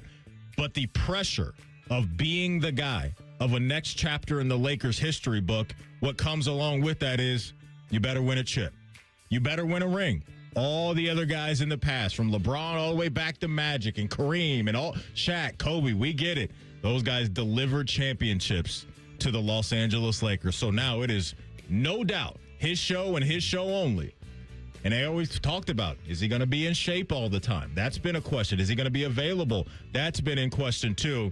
We all know this guy's an all-world player, but the expectation from Laker fans are when you are the star and you're in your prime, you got to bring us one. So I think now that the deck is cleared for him and LeBron's out of his way, Luka Doncic is on the pressure list. He's got to deliver. Yeah, I like that one. All right, I'll finish up with baseball. Where have you gone, Austin Riley? Atlanta Braves. Last season, he hit 260. Last month, he hit 202. Last 2 weeks, he hit 179. Last week, he hit 105. This is the worst slump of his career. And the Braves third baseman admitted that he doesn't know how to escape it. Like 1 for 17, 0 for 11. Like, it doesn't even matter. Their offense was awful in June. They're really good. But if you look at in the last 23 games, Atlanta ranks 30th in runs scored, 30th in hits, 30th in home runs, 30th in batting average, 30th in OPS. What? Now, their spot in the standings is taking a hit, too. Like, through June, the Braves went 9-14, so they're 49-34. They're fine, or 50-34, rather. They're still 2.5 up, but them going 3-7. And look out for the Phillies and the Marlins. They're not waiting for anybody. So, Austin Riley, I mean, I'd love to have a third baseman on my fantasy team to back up my boy Suarez whenever he gets hurt next. I don't think I can pick up Austin Riley. So now you know where my motivation was, putting him in the cooker. That's good stuff. He hasn't earned a spot yet. Real quick, because I know we got J. Lou up next. I'm going to put Hunter Green. Hunter Green's on the pressure list. He's supposed to be coming back at some point this weekend. I don't think he's going to completely save the season, but man, I'm hoping that he can get some good starts under his belt so we can flip him and get some good assets.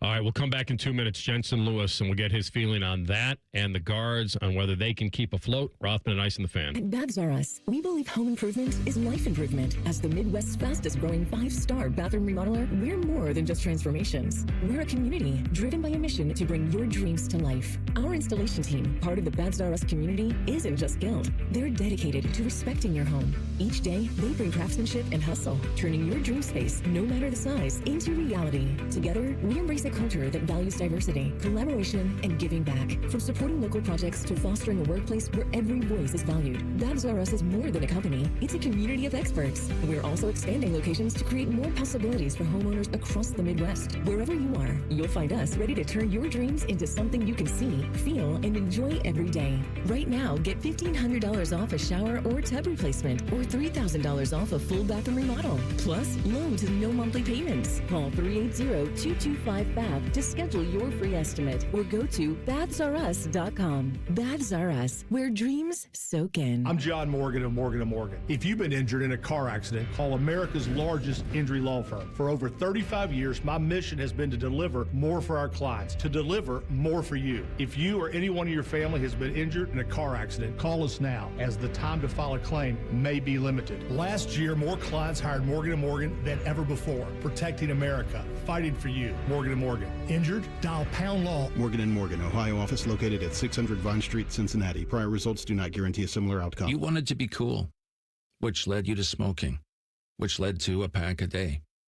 Then you met that special someone, which led to starting a life with them, which led to wanting to live longer, which led to quitting. Then you heard you may be at risk for lung cancer, which led you to getting a low-dose CT scan. If you smoked, get scanned. Talk to your doctor and learn more at savedbythescan.org. Brought to you by the American Lung Association and the Ad Council. Rothman and Ice is sponsored by your local Pella Window and Door showroom on Gemini Parkway. The Fan, Ohio sports destination. Crowd the plate at your own risk. It's time for some chin music with former big leaguer and president of the Bald is Beautiful fan club, Jensen Lewis. Sponsored by Logan AC and Heat Services. Feeling the heat? Call the experts at Logan Services now for hot deals on Train air conditioners.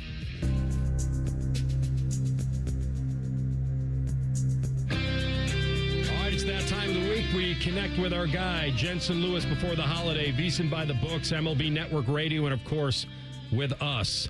I always like to say he got his start with us. Did. It's a fact. That's right. Sure did. That's right, man. Hey, I was scouting the Clippers. You know, that's what I do. You didn't know I was in the stands just with a pair of binoculars. Knew this guy was probably going to tail off a little bit earlier in his career than maybe. No, you're on the top of the resume of guys discovered. All right, so when you had to pitch and it was over 100 index, like, you know a couple things, right? You know the ball's going to fly. Like, I saw Walker Buehler and Kyle Hart, Adolfo Duran, guy from San Diego. Everything they threw to the Cubs was taken out, basically. The Cubs beat them 23-3, and we know the ball travels farther in the heat, but when you were pitching and cold, the cold's different as well, right? Because if it's kind of rainy and bad, what did you prefer? I was always a cold weather preference if you're going to give me the choice between the two, because no one's running the bat rack, end of March, early April. And ironic you bring up Chicago, because went through this exact scenario.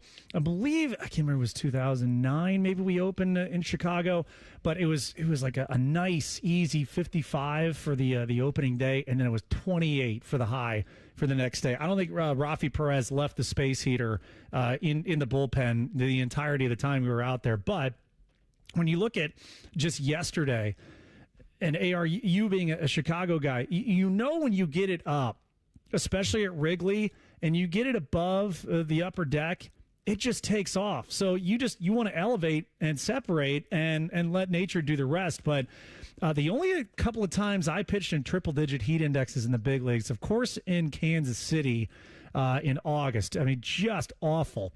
I could get really ready in about 6 or 7 throws, and then you had a full lather there. And that really, for me, I tried to get inside as much as I could, but if you were going to beat me, you had to beat me the other way, and that's kind of how I navigated some of those natural occurrences with the weather that you really can't control. All right, Jay, let's go down to Cincinnati and lock in on the Redlegs, specifically one guy, and it's Hunter Green, because I couldn't wait to ask you about the plan moving forward with him, because the Reds are in the basement of the Central. Milwaukee's kind of in pole position right now to win that this season, it looks like at the moment. But let's say Hunter Green, J-Lou, has a couple good outings, a couple good starts over the next 2 or 3. Does he turn into an asset for them to move at the deadline? Oof. Okay, so Matt, let me start there with just the initial plan, because the off day on Monday works well in getting the extra day of rest. So all intents and purposes, he comes back on Saturday, has a great outing against Baltimore. You have the built-in extra day of rest, getting 5 days in between his next start, which I think would come probably in that series opener against the Chicago Cubs. I am always a believer before the All-Star break, Matt, that you can't wave the white flag. And even if you're the New York Mets right now in the National League, it's difficult, even double digits out of a playoff spot, to say, with half the season left, we're done. And I would imagine that the Reds brass and Terry Francona are of a similar mindset. Think of it this way, Matty. You're still entering play today, just 7 games under 500, but 6 out of a playoff spot. There is a boatload of time left. And I think they would ultimately make the decision on whether to scuttle the ship or not, probably within the first 10 days to start the second half, basically walking it up to about 7 days before the trade deadline in August. So where does that leave us with Hunter Green? They're taking calls right now just to understand how Cincinnati values him, period. This is commonplace across every major league team, all of the big players. Everyone gets asked about what would it take. I think what you'll learn, I would need 3 outings, if not at least 4, to even think about moving prospect capital for a guy who's already had a couple of pretty big injury issues that have forced him to miss some time. J-Lou, the Guardians are hanging in there, and they probably will continue to do that based on their pitching. They're 3 games over 500, and their rotation has been strong. Their bullpen's been good. They stumble because of their lack of offense, and I know they're missing J-Ram, but, I mean, they ranked, I'm looking at the stats here, 28th in runs scored and OPS. So what is their motivation at this point? Being 3 games over 500, still obviously very much in the divisional race, and they know they have a good rotation and a borderline top 10 bullpen. So where does their motivation come from this year now? Well, it is same refrain, rinse and repeat, right, AR? I don't know how guards ball continues to do it, but they do it because they got to win some of those lower scoring games more often than not. Now, if you and I had a lie detector test and said we were asked the question, biggest series of the year, and said July 2nd through the 5th against the White Sox in Cleveland would be the biggest series of the year, that needle would be going up, down, left, right. Okay, well, here we are, and it is pretty consequential when you think of it in terms of not only a game separating both teams from the top spot in the division, but more so now the season series, because tiebreakers are going to come in to effect when we get to the second half. I told you guys at the beginning of the year, nothing has shown me any difference even with the way the Tigers and the Royals have sputtered to start, this division's coming down to the final week, maybe even the final weekend of the season. But this stretch, particularly for the guards, 4 at home to end the longest homestand of the year against the White Sox, and then immediately out on the road to face the Twins, who are really hanging around maybe a lot longer than people thought. This is critical juncture time. You better be able to at least split, if not win 3 of 4.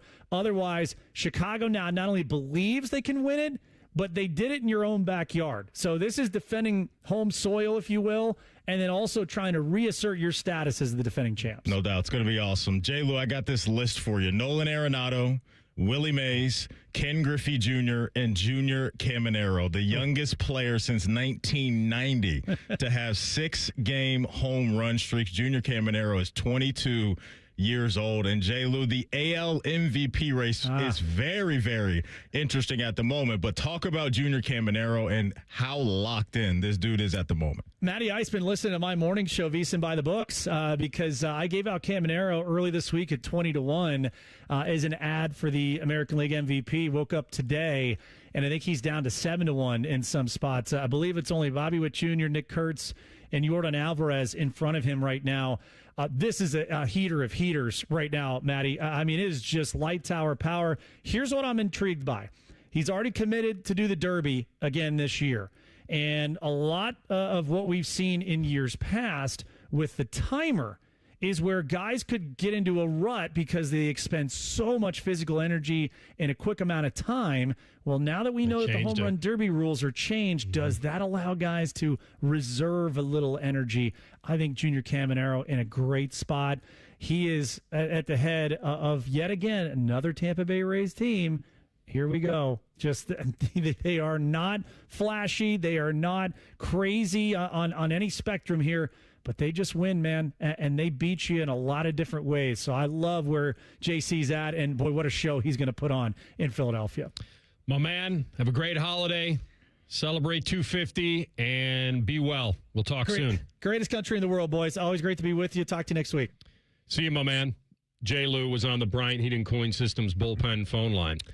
He must be stopped talking Junior Caminero, because if not, this thing's not even going to be close when it comes to the Dinger draft, because Aaron Judge, for me, is completely out of sight, out of mind, and just everything that Junior Caminero touches right now is going bridge. Everything. So TLC. So why pitch to him?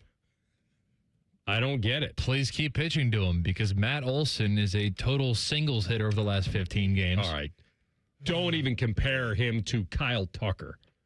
I'm not. I'm just saying over the past 15 games, Matt Olson has 19 total bases. You have Ohtani. Sorry, TLC. You have Ohtani. So that's you have Caminero and Ohtani. Is Ohtani heating up too? I think he's getting back on track. Maybe not the peak of his powers, but is he getting back? Is he getting untracked or back on track? I still don't like that. I'm so glad you said back on track. I'm so glad. Anybody that's ever said, let's get him untracked. Crazy. You probably weren't here when this is a pet peeve of mine from years ago. When people would say, either reporters or anybody really, or a coach would say, we have to get him untracked. Untracked? It's kind of like get him off, like meaning kind of open the world up to him, get him untracked. Like, no, it's always been he's got to get back on track. Correct. When you brought this to the show, I think maybe even a year ago, I had never heard a broadcaster say it. And I still don't think I've heard a broadcaster say it. And I'm glad that I haven't heard a broadcaster say it, because I think it's crazy. Do you have an example off the top of your head? I'm going to have to find one.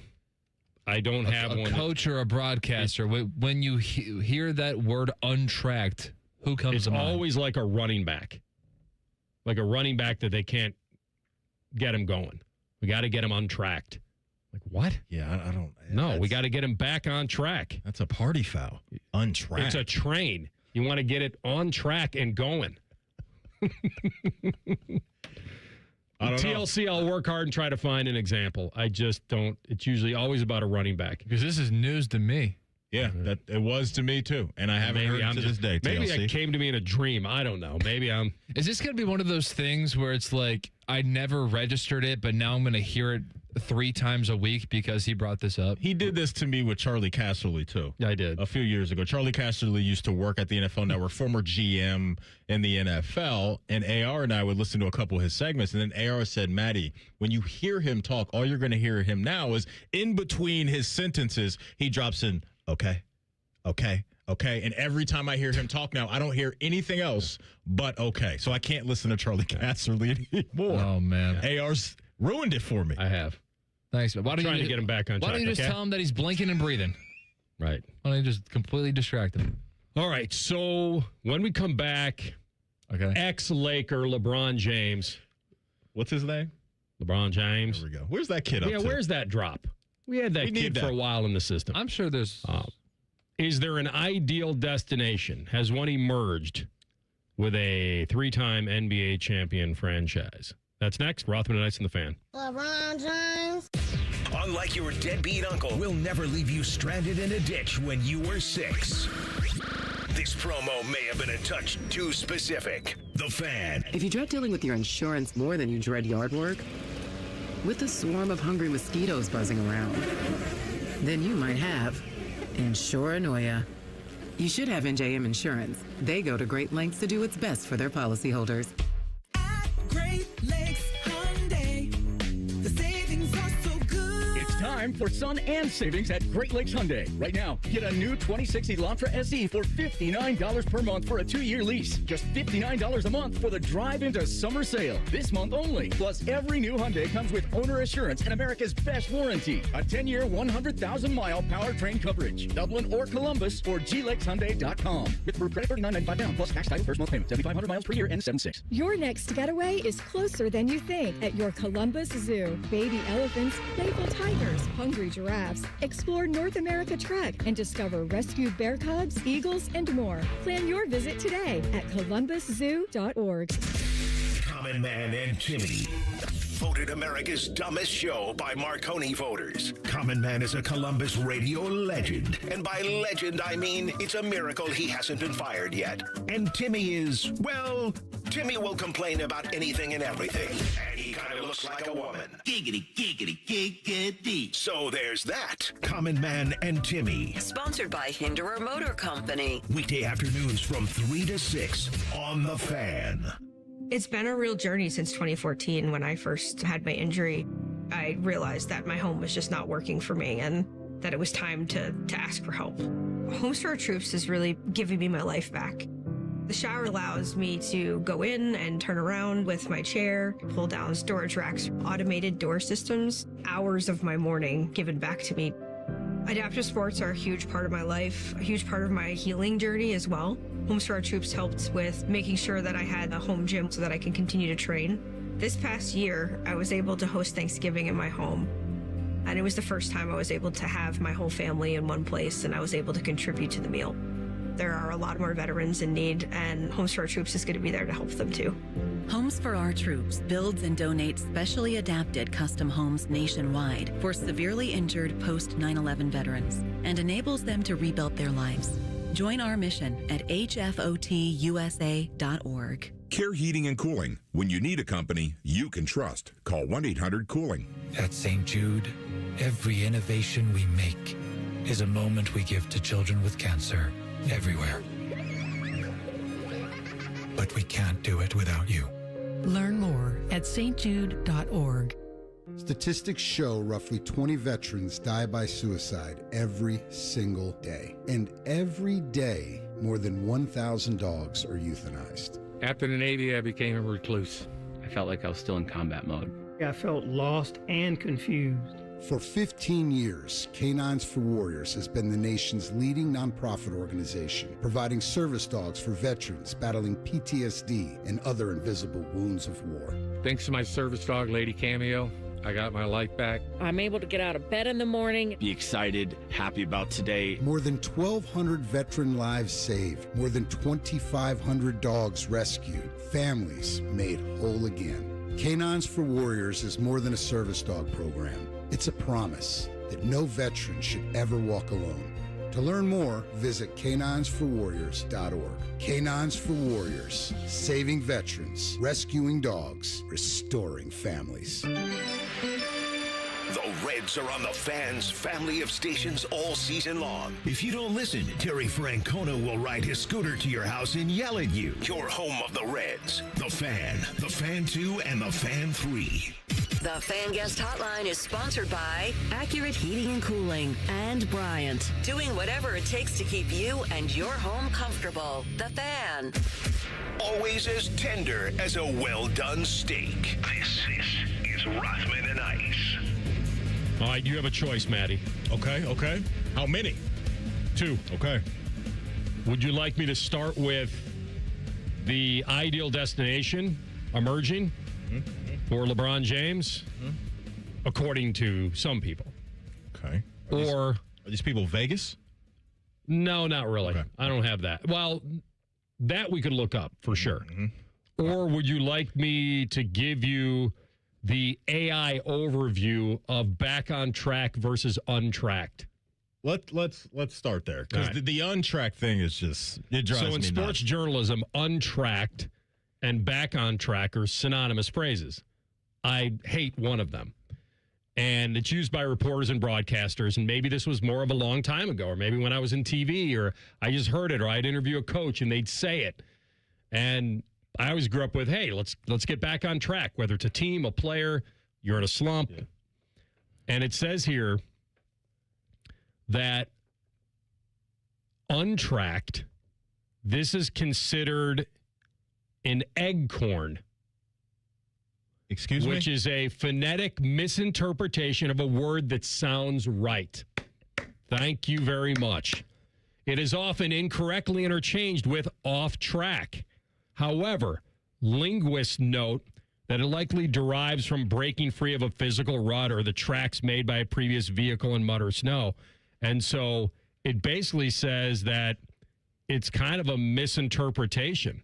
Okay. And that the straightforward metaphor comparing a team's struggles to a train that is derailed and must now be physically be placed back on the rails to resume its journey, hence getting back on track. Yes, let's just stay there. Nobody should be trying to make untracked a thing. Let's I not think it was do that. a while ago. Okay, let's leave it there. Let's leave it in the past. Let's just not bring that back to life. I knew please. I wasn't like untracked dreaming. Like here's another article that I brought up from. This was done back, I don't know whether it was during COVID or whatever. 30 or sports cliches and chronic mistakes. And number 6 is this offense is untracked. Garbage. Of course, should be on track. Actually, they probably meant off track. Yet the announcers actually have said untracked. There you go. It's on a list. I wasn't dreaming this. At least now I know. An eggcorn is the alteration of a word or phrase through the mishearing or reinterpretation of one or more of its elements. And they give some examples. One of these, I don't know if I would have fallen for it, but it would have been tough. The phrase is beck and call. Some people refer to it as beck and call. Beck and call. It's 3 words. Yeah. I was in a newsroom years ago and dropped the phrase, another reporter dropped the phrase on the air, it's a doggy dog world. And I was like, what did you just say? Doggy dog. I said, Snoop Doggy Dog. And I'm like, it's a dog eat dog world. And he was like, what? I'm like, you just said on the air, it's a doggy dog world. What does he think that means? That sounds like a nice place to live. You should have said. Always thought the phrase was doggy dog world. That one did take me a while to figure out. That was not like, first time I heard it, I got it. But did you say he said that on the air? Yes. He was just relating to something. He's like, it's a doggy dog world. And I'm the sports anchor on the end of the desk going, what did you say? What did you just say? All right, I would have fallen for this one. So if an issue is deep-seated, how do you spell that? Deep-seated? Yes. I would say deep, 2 words. Yep. And then it'd be C-E-D-E-D, like deep-seated. Or is it S-E-E-D-E-D? That's where I was going to go. S-E-E-D-E-D. That's what all three of us thought. It's deep-seated. S-E-A-T-E-D. Yes. Okay. So that's an egg corn that got us for as many years as we've all been alive. All right. I think I've probably accidentally said on the air at one point in time, it's a mute point. Yes. Accidentally. Yes. When I know it's a moot point. But the word has always been mute. Yeah, but it's moot. Right, no, I've said mute too, plenty of times. All right, plenty of times. Is it spur of the moment or spurt of the moment? Spur. I think I've been a spur guy, but now I think it's going to be spurt. Nope, it is spur. Okay, good. Like San Antonio. Okay, we got it right. Okay, we got it All right. We're learning about Is that like when I buy Maddie a liter of squirt? Jeez. All right, go ahead. All right, how do you spell it when something piques your interest? Tremendous radio. P-E-E-K. But we're learning. P what? P-E-E-K? Or is it P-E-A-K-S? Well, that would be like a mountain peak. Right, so it probably isn't that. It piques your interest. So it's either P-E-E-K or P-E-K-E. But no, that doesn't make sense. P-I-Q-U-E. I've seen that. Oh, now that you're saying I see that now. Yeah, I can't see it. I'm seeing that now. I'm seeing that now. While we're down this rabbit hole of odd phrases and things like that, you know the noise we all make when it's like that? Well, I've heard a couple from him Do you know today. what that like the meaning of that is? That noise, what you do with your lips? What horses do. It's called blowing raspberries. Yes. Yeah. I was watching a TV show, and I don't think I've ever heard that the other day when I had... It's usually done with your tongue. Blowing... I was like, oh, that's interesting. No, that's it. That's a raspberry. Okay, but he just whatever. There's similar things. I didn't know that was the meaning, blowing raspberries. Like, I don't think that's a regular thing that I hear. Yeah, you're razzing. Yeah, that's where that comes from. I'm razzing you, brah. It's an old wise tale. No. That's on the list. It is on. Yes, on the examples on the Wikipedia page. Old wise tale versus old wives' tale. Yeah, I could see someone mixing that one up. All right. And apparently, whet your appetite has an H. Wet is W-H-E-T. I don't know what that means. Maddie, I think the most important thing we've learned today is that I didn't know that was called an egg corn. Yeah. And now I'll always refer to the untracked back on track as a horrible egg corn. It's awesome. This is what you come to Rothman and Ice for, folks. Every now and then you stumble into something. Look, man, it's the summer. Yeah. Like the kids. I wasn't saying that as a bad thing. I enjoyed it. I'm saying the kids got to learn something in the summer. No doubt. They got nothing else going on. Maddie, there's nothing wrong in putting a disclaimer on the show. They got that way they can't sue us. And what do you say? We bring you the best show within this price range. There you go. The kids got 3 months off. They've had a month and a half to enjoy summer, so we're giving them one segment of education. They can have another month and a half off. I'm here for it. Now they'll be a big hit with their friends. They'll know what an egg corn is, and they'll have a few examples to throw in there. Yeah. It'll whet their appetite. W-H-E-T. That's not right. I don't know what that means. That's just not right. Like whetstone. Wait, is it really spelled that way? Yeah. I don't know what that means. I didn't know that either because I thought it would be very typical of whet your appetite as then you'll be salivating. Mm-hmm. That's what I thought. All right. I'm not on board with that one. So would your appetite be wet at the Whetstone Park of Roses? Yes. Is that what you're saying? Okay. Yes. We'll come back top of the hour. I'll give you that team for LeBron James, and we'll get into the big deep dive with Big Don because of what happened today at Nationwide. Rothman and Ice and the Fan. A lot has changed in 30 years, but we're still that old shoe that feels worn in and well-loved. And, well, we smell a little, but you've accepted that. The Fan. Well, Lorenzo, the pitch looked good. Yeah, so green. USA keeper was decent enough. Didn't have much to do. 99 minutes. Not a single goal. Well, Bet365 sure came through, though. I bet $10 and got $150 in bonus bets just for signing up. At least someone scored. Bet365. Winning is everything. Gambling problem? Call 1-800-MY-RESET. 21 plus only. Must be physically located in Ohio. T's and C's apply. In-app only. From the FIFA World Cup to competitive business environments, grand ambitions lead to game-changing achievements. At Bank of America, we're there to support businesses at every step, providing insights and expertise to help you gain an edge. He shoots, he scores! What would you like the power to do? Explore winning business solutions at BofA.com/gamechangers. Bank of America, official bank of the FIFA World Cup 2026. For a lot of workplaces, the work week doesn't end on Friday. That's why there's EasyCater, the best way to order food from favorite restaurants for your hardworking team, even on weekends. With EasyCater, you'll find great options for any group size and any shift, with tools to help meet dietary needs, stay on budget, and simplify expenses, all backed by our award-winning 24/7 support. EasyCater, your Monday through Sunday workplace food platform. Start an order for your weekend crew at easycater.com.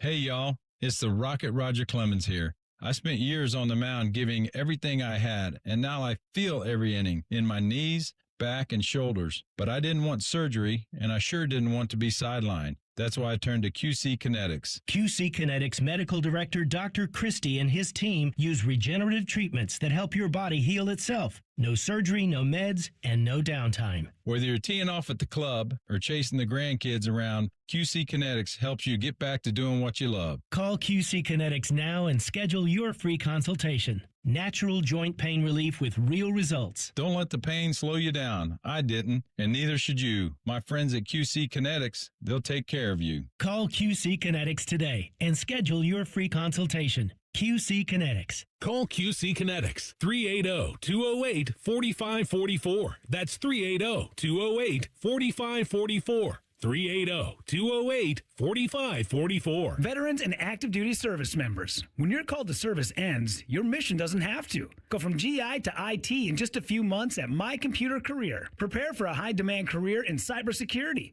protecting people, systems, and institutions from real cyber threats. Cyber warriors are needed now. Will you answer the call? Go to mycomputercareer.edu/CWP to learn more. That's mycomputercareer.edu/CWP. An elite CompTIA certification partner. VA education benefits are available to those who qualify. At CEC Turf and Tractor, family means everything. That's why we're proud to welcome Green & Sons Equipment's Mount Sterling and Marysville locations to the CEC family. We're honored to carry on the relationships Green & Sons has built in these communities for generations while expanding our ability to serve you with more parts, more inventory, and faster response times. As one of Ohio's largest Kubota dealers, CEC Turf and Tractor is growing without losing sight of what matters most: hardworking people, trusted relationships, and hometown service. Visit CECTurfandTractor.com today for all your Kubota needs. Hey, it's Anthony here for the Good Feet store. Years ago, I told you about how my feet ached, just general fatigue. But man, I've been feeling good with my personally fit arch supports. There's no doubt they've helped me. They've stabilized my feet. I always feel supported and my body feels aligned. They're firm but flexible, and I can pop them into any pair of shoes. In fact, I'm still wearing my original arch supports. I work out with them in my shoes, ride the bike, and play golf. My arch supports from the Good Feet store changed the game for me. And the fitting I got was personalized, and it will be for you. It's really thorough. They measured my feet and arch size, and I knew right away after taking the test walk around the store, I felt the difference. Book your free personalized fitting today, and once you've been fitted and you found the supports that work best for you, you'll be able to wear your new arch support inserts home. They're made in the USA and engineered to last. It's simple. Just stop by the Good Feet store in Grove City or on Polaris Parkway in Westerville. No appointment necessary, but you can always schedule online. Get started at goodfeet.com. I thought mixing bleach with my floor cleaner would take the stain out. When my youngest ate the dog's medicine, that was a new one. I was trying to protect my garden, but I accidentally sprayed myself with pesticide.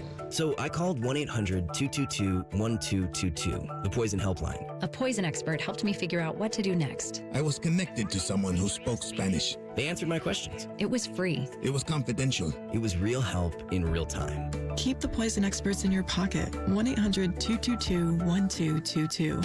Broadcasting live from the McDaniel GM Superstore Studios. Driving excellence since 1916. Chevrolet. Together, let's drive. WBNS HD1 Columbus. Good afternoon, I'm Tyler Danberg. Norris Trophy winner Zach Werenski will stay with the Blue Jackets despite trade rumors within the last week. Also today, GM Don Waddell added the team will re-sign Erica Branson, while Kirill Marchenko will be a Blue Jacket when the season starts. More NHL, Alex Ovechkin signed a one-year deal, returning for a 22nd year with the Capitals. Soccer, the Crew signed forward Bryce Mendez from Real Sociedad in La Liga, Spain's top division. He's expected to join when the MLS summer transfer window opens July 13th. Baseball, Reds visit the Brewers at 2:10. Two young stars duel on the hill in Chase Burns and Jacob Mizorowski. Tonight, Guardians host the White Sox at 7:10. Chicago leads Cleveland by a game for the AL Central lead. Golf, Charlie Wee leads the U.S. Senior Open from Scioto at 5 under. Zach Blair and Lucas Glover co-lead at -8 in the John Deere Classic. Pro Hoops, former Buckeye and current Indiana Fever guard Kelsey Mitchell was named a starter in the WNBA All-Star Game. Most shows just skim the surface, but Rothman and Ice feel like the biggest story of the day deserves a closer look. It's time for a deeper dive. Sponsored by Orthopedic One, Central Ohio's most trusted orthopedic practice. Find a physician or location near you at orthopedic1.com. All right, we'll get to the Big Don in a moment on patching it up with Z and trying to quiet the noise and the drama and the soap opera that was the last week. But the easiest move for LeBron would have been, I guess, to stay in L.A. and sign with the Clippers. We'll see if that happens. Or now we could stay in California with Golden State and all that. There are some kind of sneaky ones, and this is probably more just to talk about rather than where you'd put your money. And I just feel like with the Jaylen Brown trade that this kind of popped up. And it doesn't feel like it, but when you think about him coming back for a 24th season in the NBA, I do feel like this, to me, it's kind of leaning Cleveland, just leaning that way, just from an emotional standpoint and the fact that they are good. So it's leaning that way, but I don't think they're the favorite. It feels like Golden State might be, but here's the other sneaky one. So some NBA reporters have put the 76ers as now an ideal destination to basically follow up their acquisition with Jaylen Brown. So the starting lineup would be crazy on paper.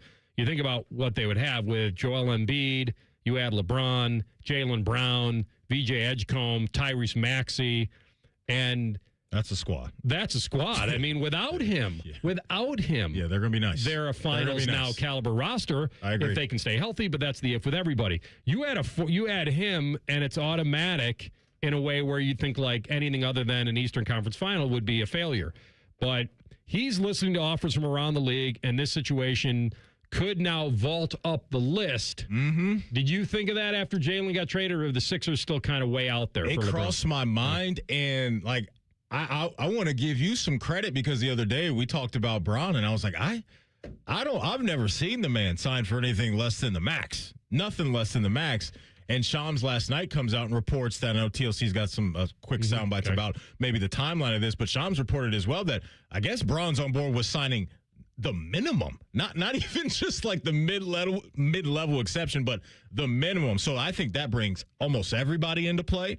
And I think for Braun, you start to, cut down the field to contenders. And I think he would view Philly now as a contender. And I know Shams has got a little maybe update on how Braun is either going to take some time or make this a quick decision.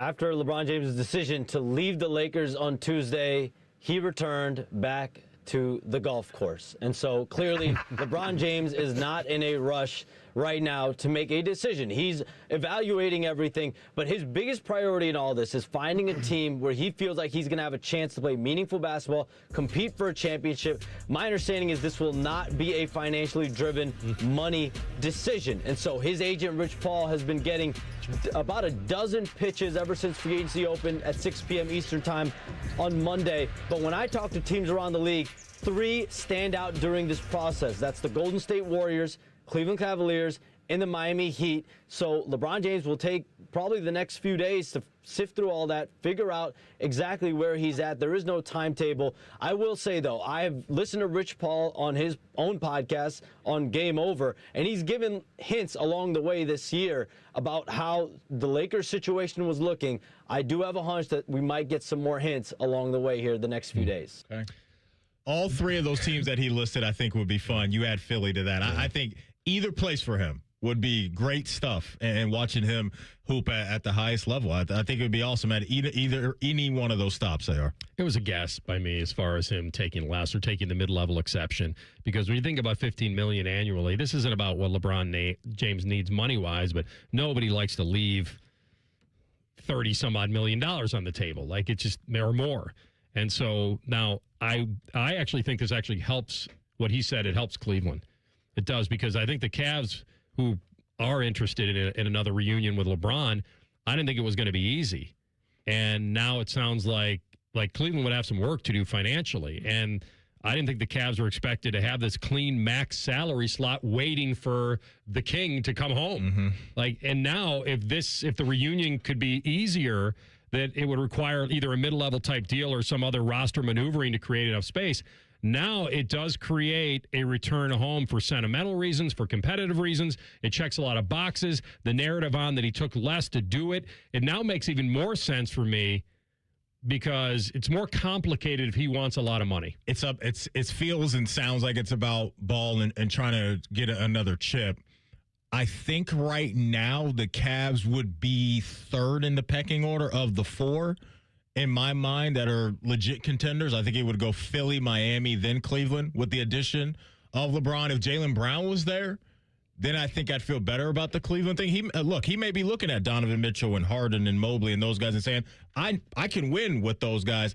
I just think if it's about that and that only, Giannis down in Miami with Bam, and then Maxey and the crew that you laid out in Philly, that to me seems more championship ready than where Cleveland is, based off of them losing Dean Wade, who is now in Philly. So Dean Wade is a guy that they handed a nice contract, so the Cavs lose him, and so you lose some of that 3-and-D stuff that he brought to the floor. But nonetheless, it's going to be him in a new location, and I think we're going to be watching LeBron play some impactful games, which is always cool to see.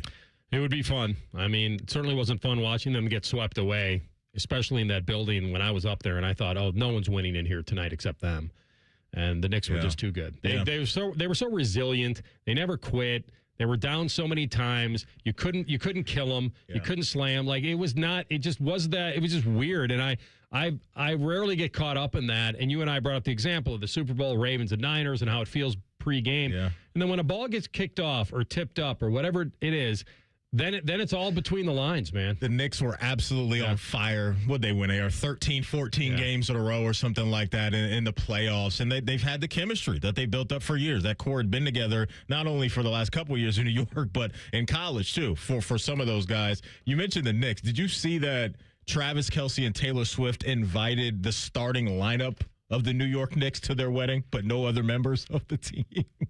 And you got to draw the line somewhere, right? It's like, I don't know. It's like, if you're going to invite some of them, I think you got to invite all of them. That's kind of where I'm at. Is Mitchell Robinson no longer invited now that he's in Boston? He's a Boston Celtics. He's gone. That's a good question. Cross him off. Well, yeah. Only the starting five can go to the wedding at MSG, too. So I thought that was a little bit of a tough look for them. So invite them all. If you're a starting five member, are you protesting on behalf of your boys? So it's Jalen, Bridges, Hart, OG, and Cat. So Mitchell, I don't think Mitchell would even get the invite to TLC. Yeah. That's tough, because that's a 20-minute a night guy. Like, that's not. Yeah, but I mean, Landry Shamet was good at times. Wouldn't that be great if they had brought in an NBA expert and say, all right, we can add two more. Who gets the spots? Tryouts.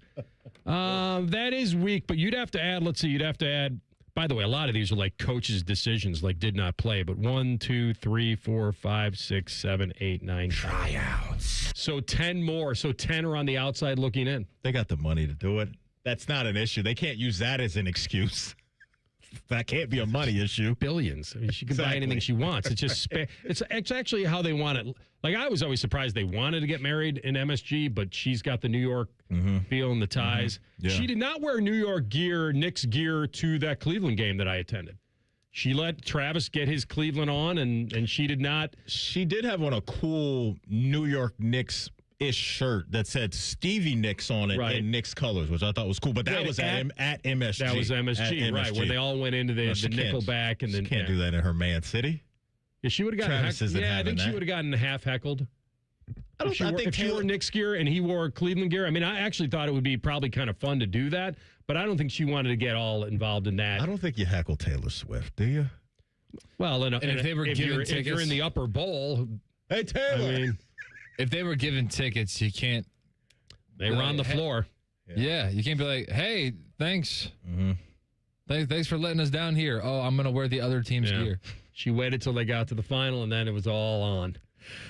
Kat was at the Michael Rubin party last night. I have the official list. He got invited to of that. who was there, and I'm again jealous because I'm looking at pictures of Snoop Dogg with Martha Stewart and Travis Scott and Doggy Dog World. Carl Anthony Seems Towns, like a Doggy Dog World. Shabuzi and there Emma was a Roberts. dog there in a white suit, right? There was. Yeah. I don't know whose golden retriever that was, but there was a dog. Jay-Z, Tom Brady, Lil Wayne. I mean, yeah, it's just every year. You sure it wasn't Flavor Flav? It was not. It was not Flavor. Tell them the story, Maddie. Was that New Orleans or Vegas? That was, Vegas. Vegas. Flavor Flav. That was Vegas. And AR questioned for a bit whether Flavor Flav was Lil Wayne. My head's on a swivel there. It was about 20 yards away. I didn't see a big clock. Did Flavor Flav grow his hair out? As I say, yeah, he didn't have. I'm pretty sure he's got the braids going on, but Wayne, I think, has like even the blonde dreads now. Yeah. So, but yeah, all good. I mean, I know you accused. Did he have face tats? I don't think Flavor Flav has face tats. I don't think he does. There's a decent amount of distance away. Man, I was too busy throwing passes with Brock Bowers to pay attention. All right. You played catch with Brock Bowers? Yeah, he did. You never heard that story? He was the first catch in the NFL. Yeah. Was thrown by me. And then he went on. So you're really not the cooler then, because you played catch with him before his rookie season, and then he went on to absolutely go crazy. It was at Radio Row, and they came over. He had just gotten to Radio Row, and we had a football on our table, and they asked to borrow it for a prop for him. And I said, sure. As long as I can throw the first pass. As long as I can throw it to him. Seemed like a cool dude. And he said, fine. Yeah, he seemed cool. And let's send him on a little down and in, and the rest is history. All right. We come back. We do want to get to Don Waddell and his comments about Z. We'll do it next. Rothman and Ice and the Fan. We're known for three things: games, conversation, and common man yelling about things only he cares about. The Fan, Ohio's sports destination. America wouldn't be America without Ohio. So this year, while we celebrate our nation's 250th year, let's also celebrate Ohio's vital role in our nation's past, its present, and its future. At America250ohio.org, you'll find events from engaging talks on history to Ohio-related movies to memorable drives around the state. There's so much to discover. So what are you waiting for? This celebration begins at America250ohio.org. Sponsored by the Ohio History Connection, aired by the OAB and this station. Join T-Bone and Tyvus mornings on The Fan for football, food, and fun, featuring T-Bone. Now, when you were talking about the football stuff, I was listening, but when you said Waffle House, I leaned forward in my chair. And national champ Tyvus Powell. I was staring myself in the mirror for a good 10 minutes today looking at it. Where they solve all the world's complex problems. We're not putting the toothpaste back in the toothpaste container. Sponsored by Capital Ford of Columbus. Football, food, and fun with T-Bone and Tyvus. Weekday mornings from 6 to 9 on The Fan.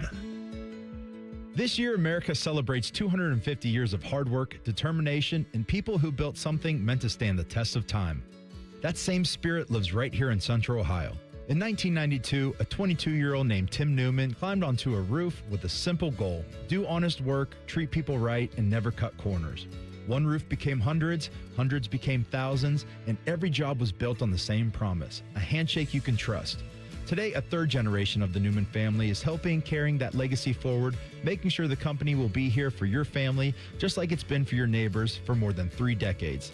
When it's time for a new roof, siding, or gutters, choose the company that's built its reputation the same way America was built, through hard work, integrity, and pride. Family-owned, locally based, American proud. Newman Roofing.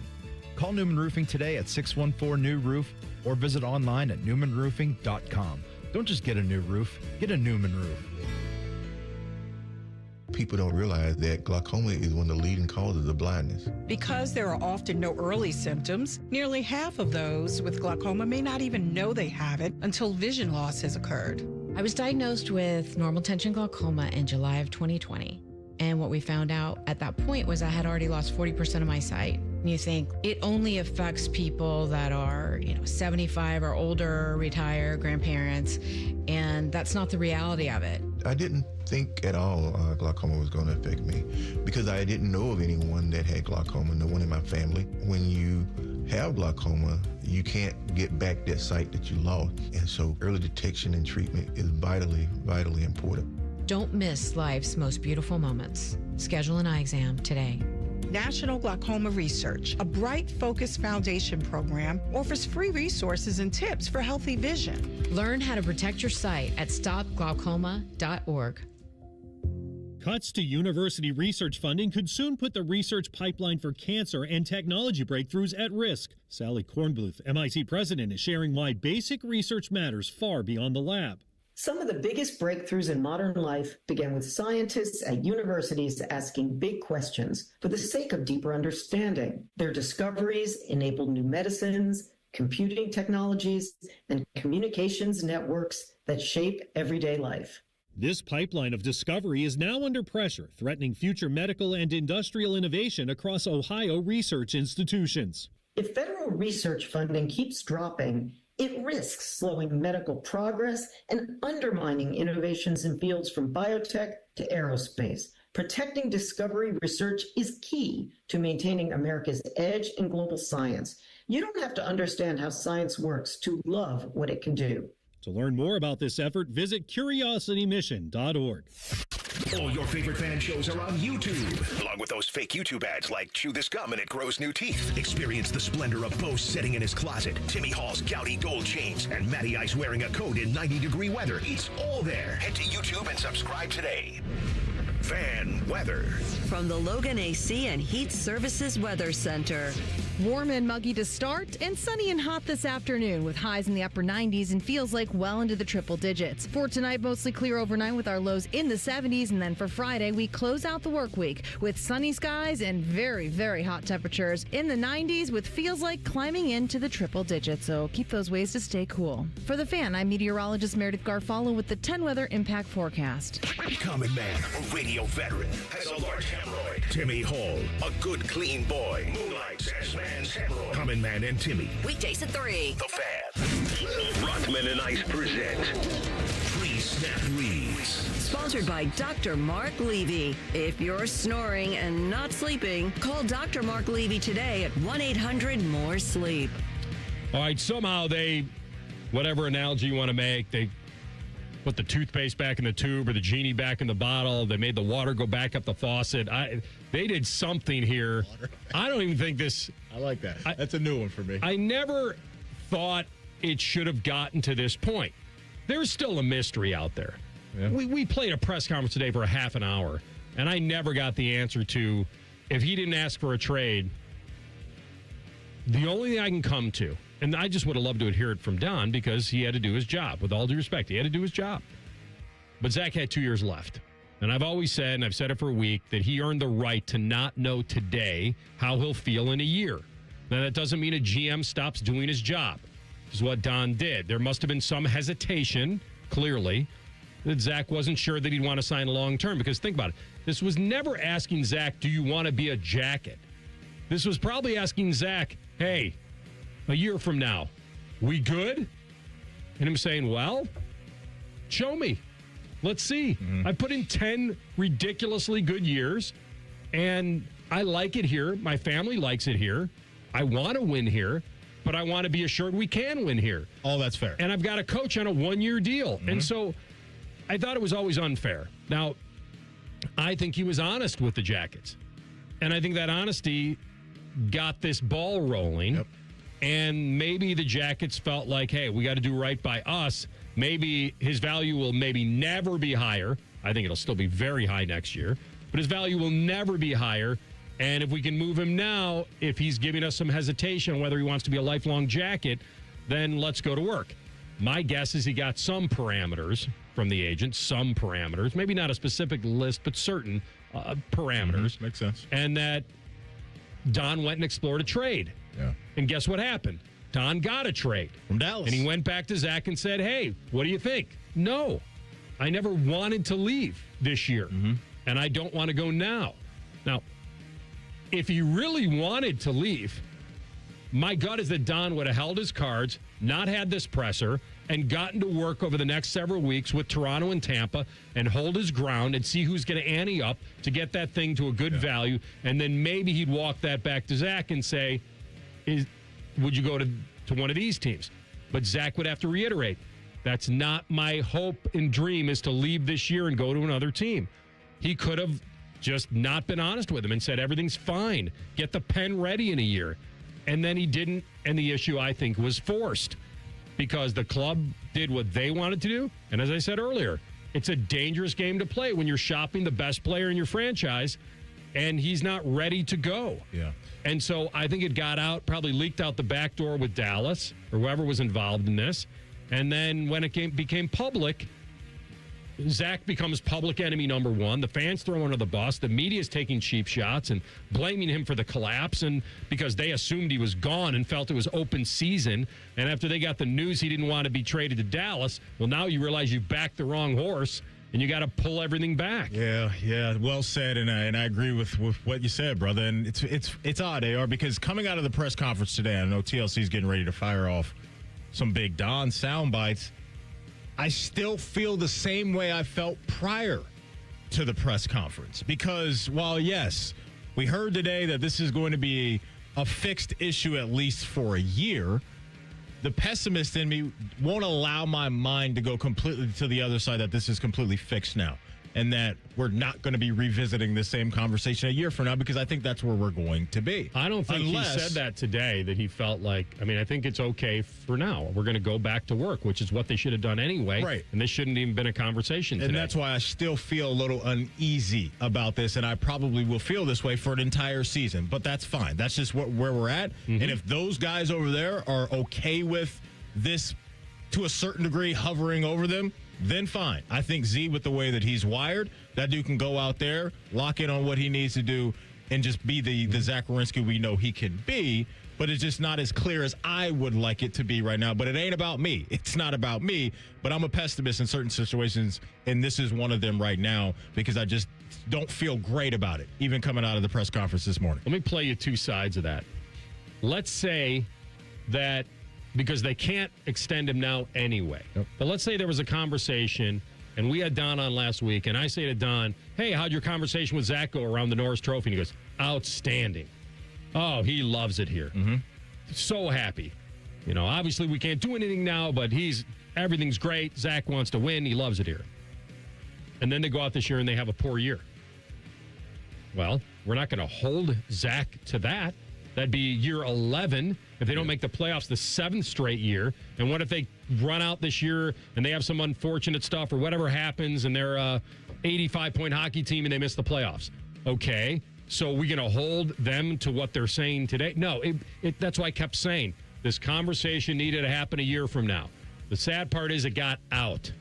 And a trade was explored. It was presented to Zach and his representation. They said, no, we never asked for a trade. We don't want to leave. Let's revisit this in a year. And I think that's where we stand. What do you got, TLC? All right, let's start with the relief knowing that Zach is staying. The end result is this is what we wanted. And, we didn't want to have Zach go anywhere. When it came time to make a decision, he made it very clear to me, very directly and very passionate, that he wanted to be a Blue Jacket. He's been here 10 years and he wanted to remain here, and it was music to my ears. And hang on real fast. Remain for a year. Like, that's the part that isn't added to this. That made it sound like he's good to go. Well, if he is good to go, why did you shop him? Because he got scared. He got scared coming out of the meeting. He got scared. The hesitation, and his peak value. Yes. But that question was never asked today. Yeah. Why did you shop him? We just, I think, revealed his answer. Yeah, I think it has to be the two things that we just listed. What's next, TLC? What did Zach communicate that he wanted out of his future? Yeah, well, first of all, I asked for the meeting. It wasn't really a meeting. We were getting together and talking about how things went this year and all that, and that's how the conversation went. So it was really a mutual thing as we were just together. Like I said, I've met with him multiple times in the summertime, and pretty basic how it came out that we were just talking about this year, how it went, and the future, and it went from there. Yeah, kind of vague, but listen, the whole thing was, I think, because the result is good, that the press conference was soft, because the result was good. They rescued it. They tied a tourniquet on. Yeah. They brought it back, and so you didn't need to really completely dig because he's still here. But what happened, and this was, I think, was very unfortunate, is that a great player and a great dude and a guy that's been here a while, who's been as consistent as anybody in the league the last 2 years, had to eat it publicly. And he never requested a demanded out. It was just, I don't have to answer 2 years out. Who would? Nobody.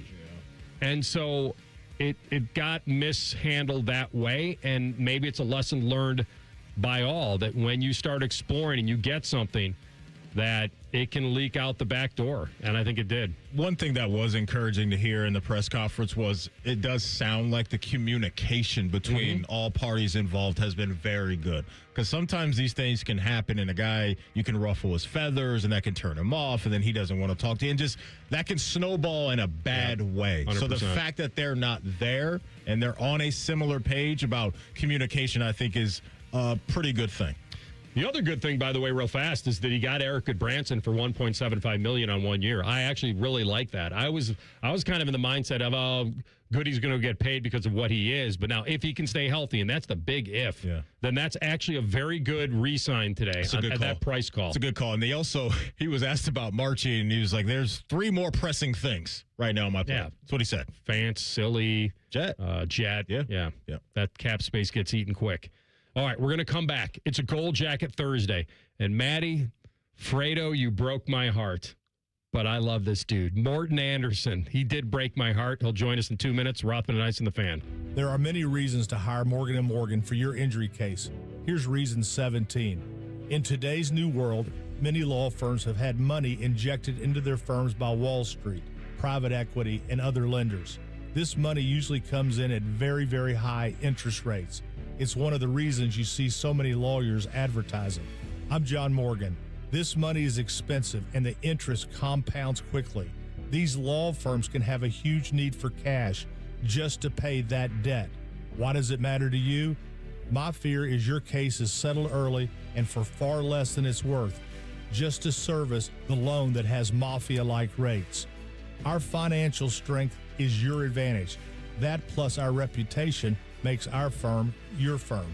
Visit forthepeople.com to see our results and verdicts. Morgan & Morgan, forthepeople.com. Morgan & Morgan, Ohio office located at 600 Vine Street, Cincinnati. Prior results do not guarantee a similar outcome. Common Man here for my friends at Care Heating and Cooling. Summertime napping season is upon us. What's that mean? Well, that means for me, a little nap on the leather couch. I got the ceiling fan on, but if that AC's not working properly, that nap turns into crap. Am I right? You got to make sure that AC's in tip-top shape, and the only people to call are my friends at Care Heating and Cooling. The message on their homepage says, we care about your comfort, because they do. If you're not comfortable in your own home, they start to get itchy and scratchy. Here's what you need to know about my friends at Care. They've won the Lennox Centurion Award for 17 years in a row. Now, if you're not in the biz, you don't know what that is, but I'm going to tell you, it's given to the top 5% of Lennox dealers in the country each year. Their service techs are the best in the business, and there's not a problem they can't solve, except maybe the meaning of life. They had no answer when I asked them. But think about living without central AC. Mess you up. My friends at Care also have easy online scheduling. CareHeatingandCooling.com. Care Heating and Cooling. Call 1-800-COOLING when you need a company you can trust. Rothman and Ice is sponsored by your local Pella Window and Door showroom on Gemini Parkway. The Fan, Ohio sports destination. Rothman and Ice present Gold Jacket Thursday. Presented by the Pro Football Hall of Fame. All right, welcome back in. It's Gold Jacket Thursday, and I was looking forward to this more than many. From Denmark to Canton, so many monster milestones along his journey, all-decade teams of the 80s and 90s. 25 seasons, unbelievable, and he retired as the all-time leading scorer in NFL history, and a 38-yarder in overtime that broke my Viking heart when he punched the Falcons into their first Super Bowl, enshrined in the Pro Football Hall of Fame. He's the Great Dane. He's Morton Anderson. Good to have you. It is my pleasure. It was a lot of fun up there on January 17th, 1999. So I know that it broke your heart, but it made me $300,000 richer, actually, because my agent called me after the game and he said, "Great game." I said, no kidding. We're going to the Super Bowl. He goes, "You forgot." I said, "What?" He said, "When I negotiated your contract, the kicker at the end was, no pun intended, the kicker at the end was, if you make a field goal to win the NFC Championship and or the Super Bowl, you get $300K. So that was a good ride home, my man. Wait a minute. That was a little like throw-in clause in the contract? Correct. Incentive? Yeah, like, hey, we'll take your number, however, comma, I need this. And so he didn't even tell me about this clause until after the game. I said, thank God you didn't tell me before the game. I don't know, man. You were clutch. And I will say this. I never wanted Denny Green to ice you in that spot. Because you know what I figured, Mort? I figured that you would be expecting to be iced, and we'd kind of play with your mind a little bit and not ice you. But he did it anyway. Well, you know what I figured? You can't ice. You can't ice. Yeah, that's right. I think there was a song that we can add to that as well. All right, quick. I mean, I am a Viking, you know. You came to the States as an exchange student, though, and I remember you said the story in your enshrinement speech, which, by the way, was one of the all-time greats, that your first kick, I believe, your first kick ever of a football was already under pressure, so maybe it was meant to be. Tell me about your time at Ben Davis High School in Indianapolis. It was so incredible. Those 10 months, without those 10 months at Ben Davis, I'm not sitting here in Canton, Ohio with a gold jacket. I can tell you that. That's where my American dream started. And I just went back a couple of weeks ago for a Heart of the Hall of Famer program that the Pro Football Hall of Fame puts on, where you get to go back to your high school, talk to the students, and make an impact. And it was one of the most unique, invigorating, inspiring experiences in my life to be able to, if you will, pass it forward, kick it down the street a little bit, and talk to these kids who are at a critical, life is all about defining moments. And I know for a fact when you're a senior in high school, there are some defining moments coming at you, and you've got to get on the train. There's no point in standing on the at the station and let that train leave. So my message to those kids at Ben Davis, where it all started for me, was to be curious. Be a curious student, be inquisitive, and be thirsty for knowledge. Be courageous in that journey of seeking knowledge and taking risks and failing forward. But the most in my life anyway, the lessons I feel like that I learned was, when your hands are above your head, you're not really improving as much as when your back's against the wall.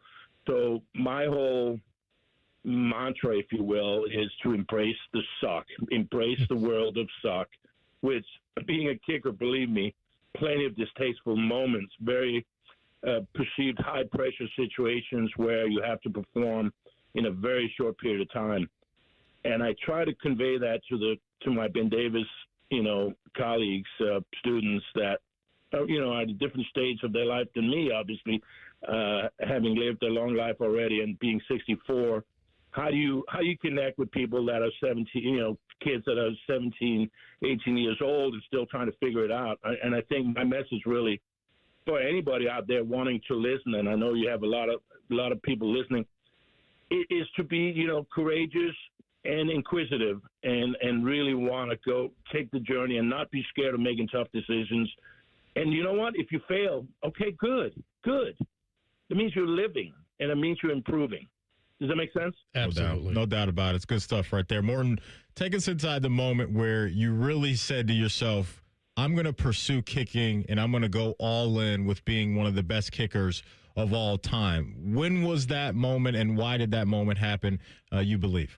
That never really occurred to me. But what I was more interested in was a process and the quality of the process. I know that sounds kind of corny maybe, but I was never really in the NFL and Division I college. I mean, it's result oriented. I know that. So that was a given, but I was much more interested in, how can I become, how can I own my workbench? And my workbench for kicking was that little area that, 1.15 seconds from snap to kick. How can I become elite at defining that, at defining it, at training it, and at owning it? And so for a kicker, the moment, so I'm taking you inside my mind now. Your question's good, but it demands a detailed answer, and that's what I'm going to try to give you. I'll try to cliff note it, but process oriented. The moment of truth for a kicker is when? It is when the plant foot hits the ground. Why? Because now it's non-negotiable. I'm either in the right spot or the wrong spot. You with me? Mm-hmm. So the moment of truth is important to understand in everything we do in life, but for a kicker, infinitely important. So that's what I teach my guys. We have to figure out, we have to define the workbench, okay, the approach, the plant, the finish, and all those things down the line, down the target line, and so forth. Vertical ball flight, aim for the middle. Why do we aim for the middle? Because it never changes. Hello. People say, "Oh, it's windy. Where should I aim?" Aim for the middle. Aim for the middle. It never changes. And it might move 4 or 5, but I got 18.6. I got 18 feet 6 inches. So to me, the realization that I was elite came much later. It wasn't important to me. What was important to me was the quality of the experience when I was in it. And as I went, I realized, this is turning into a unique experience. I'm one of the best in the world at what I'm doing. But it never really occurred to me that was not my goal. My goal was to have an elite experience and make the process so fun that it was undeniable and it was unavoidable. He's the 5-time first-team All-Pro kicker. He's Morton Anderson with us on a Gold Jacket Thursday, 7-time Pro Bowler, retired as the all-time leading scorer in NFL history. This may be a quicker story you'll have to tell in time we have, because I wanted you to tell my co-host, because I've heard it before.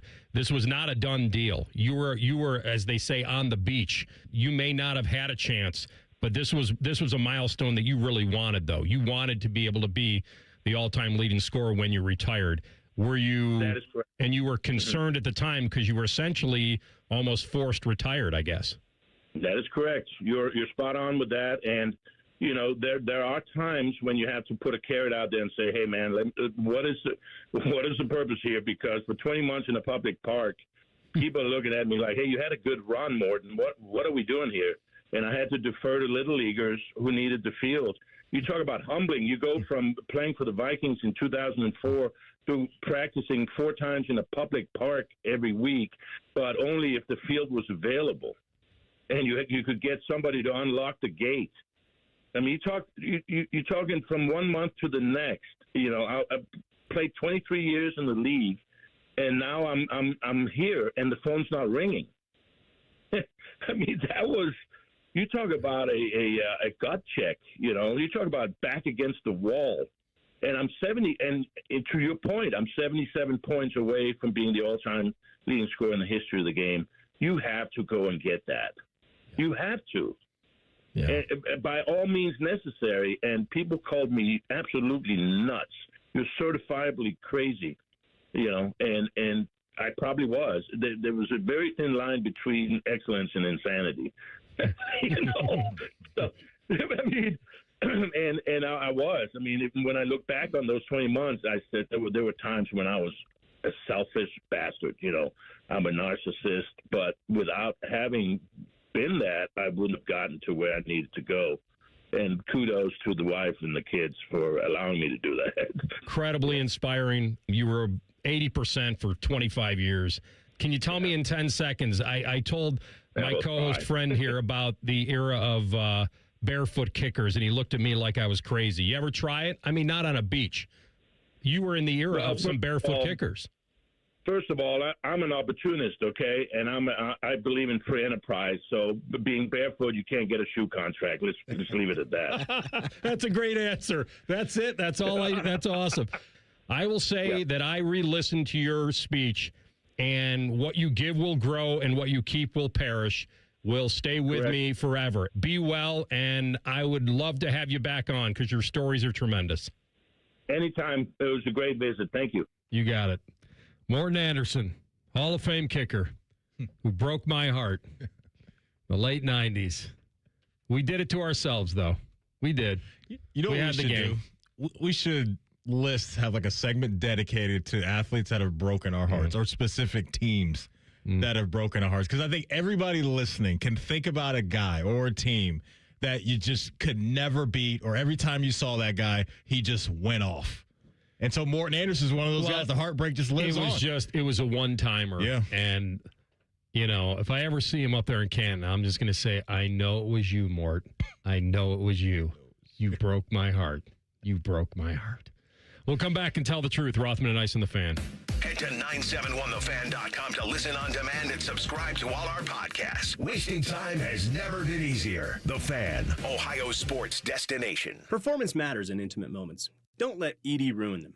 This is Jeff for Tri-State Men's Health, and I want to assure you that if you're like the vast majority of guys, you don't have to suffer with ED anymore. In fact, you might be pleasantly surprised at how the right treatments could positively impact your love life. At Tri-State Men's Health, our advanced medical therapies go far beyond pills. We have treatments that are effective in well over 90% of cases, and we offer specific and combinative treatments that can dramatically enhance both your performance and your stamina. You could even last up to an hour or more and bring a far greater level of intimacy to both you and the one you love, perhaps performing like you haven't in years. So call us today and find out why our advanced treatment strategies offer so much more. Your first visit is just $99 and gets you blood work, a medical consult, and if medically advised, a test dose. And if that test dose doesn't work in the office, your visit is free. Call 800-900-9654 or go to tristatemenshealth.com. Tri-State Men's Health, advanced medical science to improve men's lives. Is 2026 the year you achieve your health goals? The Good Feet store wants to help. Trade in your bad feet for good feet. We want to help you walk, run, exercise, and play in comfort this year. Visit the Good Feet store on Polaris Parkway near the Polaris Mall or on Stringtown Road in Grove City. From the FIFA World Cup to competitive business environments, grand ambitions lead to game-changing achievements. At Bank of America, we're there to support businesses at every step, providing insights and expertise to help you gain an edge. He shoots, he scores! What would you like the power to do? Explore winning business solutions at BofA.com/gamechangers. Bank of America, official bank of the FIFA World Cup 2026. For a lot of workplaces, the work week doesn't end on Friday. That's why there's EasyCater, the best way to order food from favorite restaurants for your hardworking team, even on weekends. With EasyCater, you'll find great options for any group size and any shift, with tools to help meet dietary needs, stay on budget, and simplify expenses, all backed by our award-winning 24/7 support. EasyCater, your Monday through Sunday workplace food platform. Start an order for your weekend crew at easycater.com. At Metal Supermarkets, we're all about getting you and your crew to quit in time sooner. That's why our service is a cut above. You see, no matter the project, we'll get you to the right metal, shape, and grade. Cut to any size, ready real fast. And yeah, we'll deliver, leaving plenty of time for the important things, like opening an ice-cold can of aluminum. Metal Supermarkets, the convenience store for metal. I take care of the kids, my dad, things at work, but I haven't made time to take care of what I need. Millions of caregivers experience symptoms of anxiety and depression. Go to mentalhealthcareworks.org to learn how to get the support you deserve. A message from the American Psychiatric Association Foundation. No! USA is up 2-0. That is the most dangerous lead in soccer. Relax, Mike. See that, Dan? My left eye is twitching. That's my warning eye. It'll be 2-2 by stoppage time. It's never wrong. With early payout from Bet365, I got paid the second they went up 2 goals. So to me, it's now the safest lead. Early payout from Bet365, huh? Now my right eye is twitching, Dan. Bet365. Winning is everything. Gambling problem? Call 1-800-MY-RESET. 21 plus only. Must be physically located in Ohio. T's and C's apply. In-app only. Getting a speeding ticket can ruin your day. But what about that cyclist? Or the pedestrian crossing the street? If you hit them while speeding, you'll do more than just ruin their days. That's why tickets are more than just a fine. They're a second chance. A reminder of what's on the line when you're behind the wheel. You won't get a do-over every time. So take this as your sign to follow the speed limit every drive. Speeding slows you down.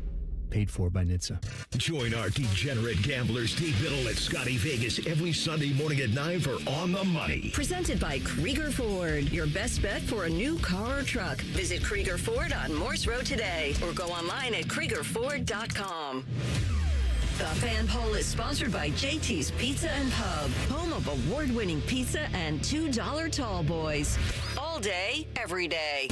Tell the truth with Rothman and Ice. Sponsored by McDaniel GM Superstore. Driving excellence since 1916. Chevrolet. Together, let's drive. All right, TLC, take us home. All right, I promise I'm not going to dedicate the entire segment to this. There were 2 more egg corns I wanted to go over. I love it. I love the fact that it is an egg corn. The fact that that's what it's called is amazing. The fact that it got discovered today accidentally. Real quick, TLC, for some folks that may just be hopping in, that heard you say egg corn and were like, what? What's an egg corn? Please lay out the definition of an egg corn. Basically, it's a phrase that a certain segment of people kind of reinvent because they mishear it enough to where they basically create a new version of the phrase. That's the difference. It's not something that people actually get wrong in a way. It's just something that they've always heard it a certain way and they think that's it. Mm-hmm. And because I've gotten some texts and some emails about it already today, and it's not just like a misspelling or an accidental word. It's hard. It's actually hard to explain. It's something that's been It takes on a life of its own. It does take on a life of its own, and it's like this phrase that you've mistakenly used because you think that's it. And I told you the famous one I heard when I was sitting on the set in Rockford, Illinois, of all places, and news anchor goes, "It's a dog-eat-dog world," and I knew it was a dog-eat-dog world because it's the famous line from Norm from Cheers. Yeah. It's a dog-eat-dog world, and I'm wearing milk-bone underwear. Mm-hmm. Like, it's a famous deal, and so, all right, go ahead. Yeah, well, we had the example from Love Island last season where Hood had dropped it in a scapegoat. It's like, okay. No, it's honestly scapegoat. That's awesome. Like an escape room. And he thought that was it? Twice in the same scene, she called somebody in a scapegoat. What did we have on Love Island the other day? Epitome. Epitome. Somebody said epitome or instead of epitome. Epitome. The guy said and he like doubled down on it when he was talking to the girl on the show. I think it was sincere. And he goes, epitome. Didn't even break stride. He said it with confidence. All right. Yeah. Fill in the blank on this one. Okay. One blank swoop. Okay. This is ARs right here. So I said on the air, trying to do my Brian Kelly, how he would say it. One fail swoop. That's a one fail swoop when we're talking about it. Now, it is one fell swoop, but certainly it's been said a lot, one fail swoop. That's definitely something. Yeah. Nate Bargatze had an entire bit about that phrase in one of his recent specials. Up to that point, I probably could have pronounced that phrase 3 different ways and just rotated them my entire life up to that point. Oh, I guarantee I've said it a million times, one fail swoop. Me too. There's that. Yeah. It's one foul swoop. But foul. That one I've not. Yeah. One fail swoop. One fail swoop. One fail swoop. And then for all blanks purposes. Intense and purposes. Not intensive purposes. That's correct. Yeah, I've never heard not intensive. For all intensive it's purposes. Always been intense to me. There's definitely intense and. Well, yeah, right. The phrase is for all intents and purposes. That's right. But there are definitely a subset of people out there who say for all intensive purposes. That's a good one. That's great. So we can catch up on those two. Oh, that's good. Maddie, tell the truth. How many calories will you eat on Saturday? Under 2,500. 2,000 is the baseline. However, for holidays, everybody's baseline goes up 1,000. I got to be honest, TLC, it's under because I'm not going to a cookout or anything. What? He's going to crush the under. That's a weak Tyvus what, by the way. Yeah, like I got nothing on deck for me that would lead me down a path of temptation this weekend. So I think I'm going to be under on Saturday. Are you at the ball fields? No, we're off this weekend, man. And you're not going anywhere? No, I got nothing planned, bro. Nothing planned. I'm going to Fiji. Where he's for Love Island, but other than that, that's it. Where he's going is into the air conditioning is where he's going, like all of us should be. Darn right. I mean, he's going to be 98 today, 97 tomorrow, 91 Saturday, chance of pop-ups. Yeah, we don't get back into the 80s till Sunday. That would be great. Oh, that's going to feel like... It's like, when we get like the freezing cold temperatures and then it's like 35 a few days after that. Oh, this feels pretty good. Feels pretty good. You got any cookout stuff going on this weekend, or are you just chilling? There'll be golf in there somewhere. Okay. So you're out in the heat. DeVere's not inviting you over? I don't know what DeVere's got going on, man. I got invited to one Thanksgiving, and that's all I needed. That was gracious enough. Gracious enough. I bet you knocked this time with it being 100 degrees. You were going to wait. Maddie, watch this. Come right in on the wall. Oh, my goodness. By the way, my dad loves that story, too, by the way. When I went to DeVere's for Thanksgiving, one of his sons was doing something upstairs. His son's cousin snitched on him and wanted to get him in trouble. DeVere goes, watch this. Come on up here. All right, I think he's just going to, talk to him, give him a stern talking to or something. He goes and immediately points to the wall and get on the wall, and his son does 2 minutes of wall sits. It's a punishment I've never seen, but I'm here for it. Building tough. He's building mental and physical toughness. It's a pretty decent punishment right there. Good stuff from Depot. Kids are going to have insane quads. I'm glad he wanted you to be involved in a pay-per-view. Be a witness? Just in case you ever need some parenting advice. Oh, man. How many minutes of the Nathan's hot dog eating contest will you watch? Over, under, a half? I'm under. I'm way under. AR, you're a hot dog eating champ, so this might be up your alley. I'll find it somehow. You betting on it? Rothman's going to be mentally No, I'm not betting on it, but I was the first one to tell you that I think that Joey might be a little distracted this year. That's right. Based on his little... some of his recent infractions. Yeah. I mean, he's still in it, right? I mean, there was a question. I think this adds some hype to it, and even more. There can't be any value really on anybody else. Like, what's the odds? The what only are the odds bet, on that? The only bet would probably be the over-under. For dogs for Joey Chestnut? That's right. Yeah, because the field, Joey's got to be a heavy 17 favorite. times. He's goated, man. Yeah. Do you know how many men signed the Declaration of Independence? Man, this is tough. I'm going to guess 5. The number that popped in my head was 7? 6. I'll go 6. I mean, if you add 50, you're correct. It's 56. Really? Wait, 5 and 6. Wait a minute. Did you guys just combine your guesses to get them right? That's teamwork right there. All right. Synergy. You know what? Fine. The two of you get 56 because Rothman said 5 and you said 6. We got it right. Did it on purpose. We got it right, AR. I mean, we definitely did that on purpose. Yes, no doubt. No doubt. 56. That's... I mean... Should I just said... Did you not watch National Treasure?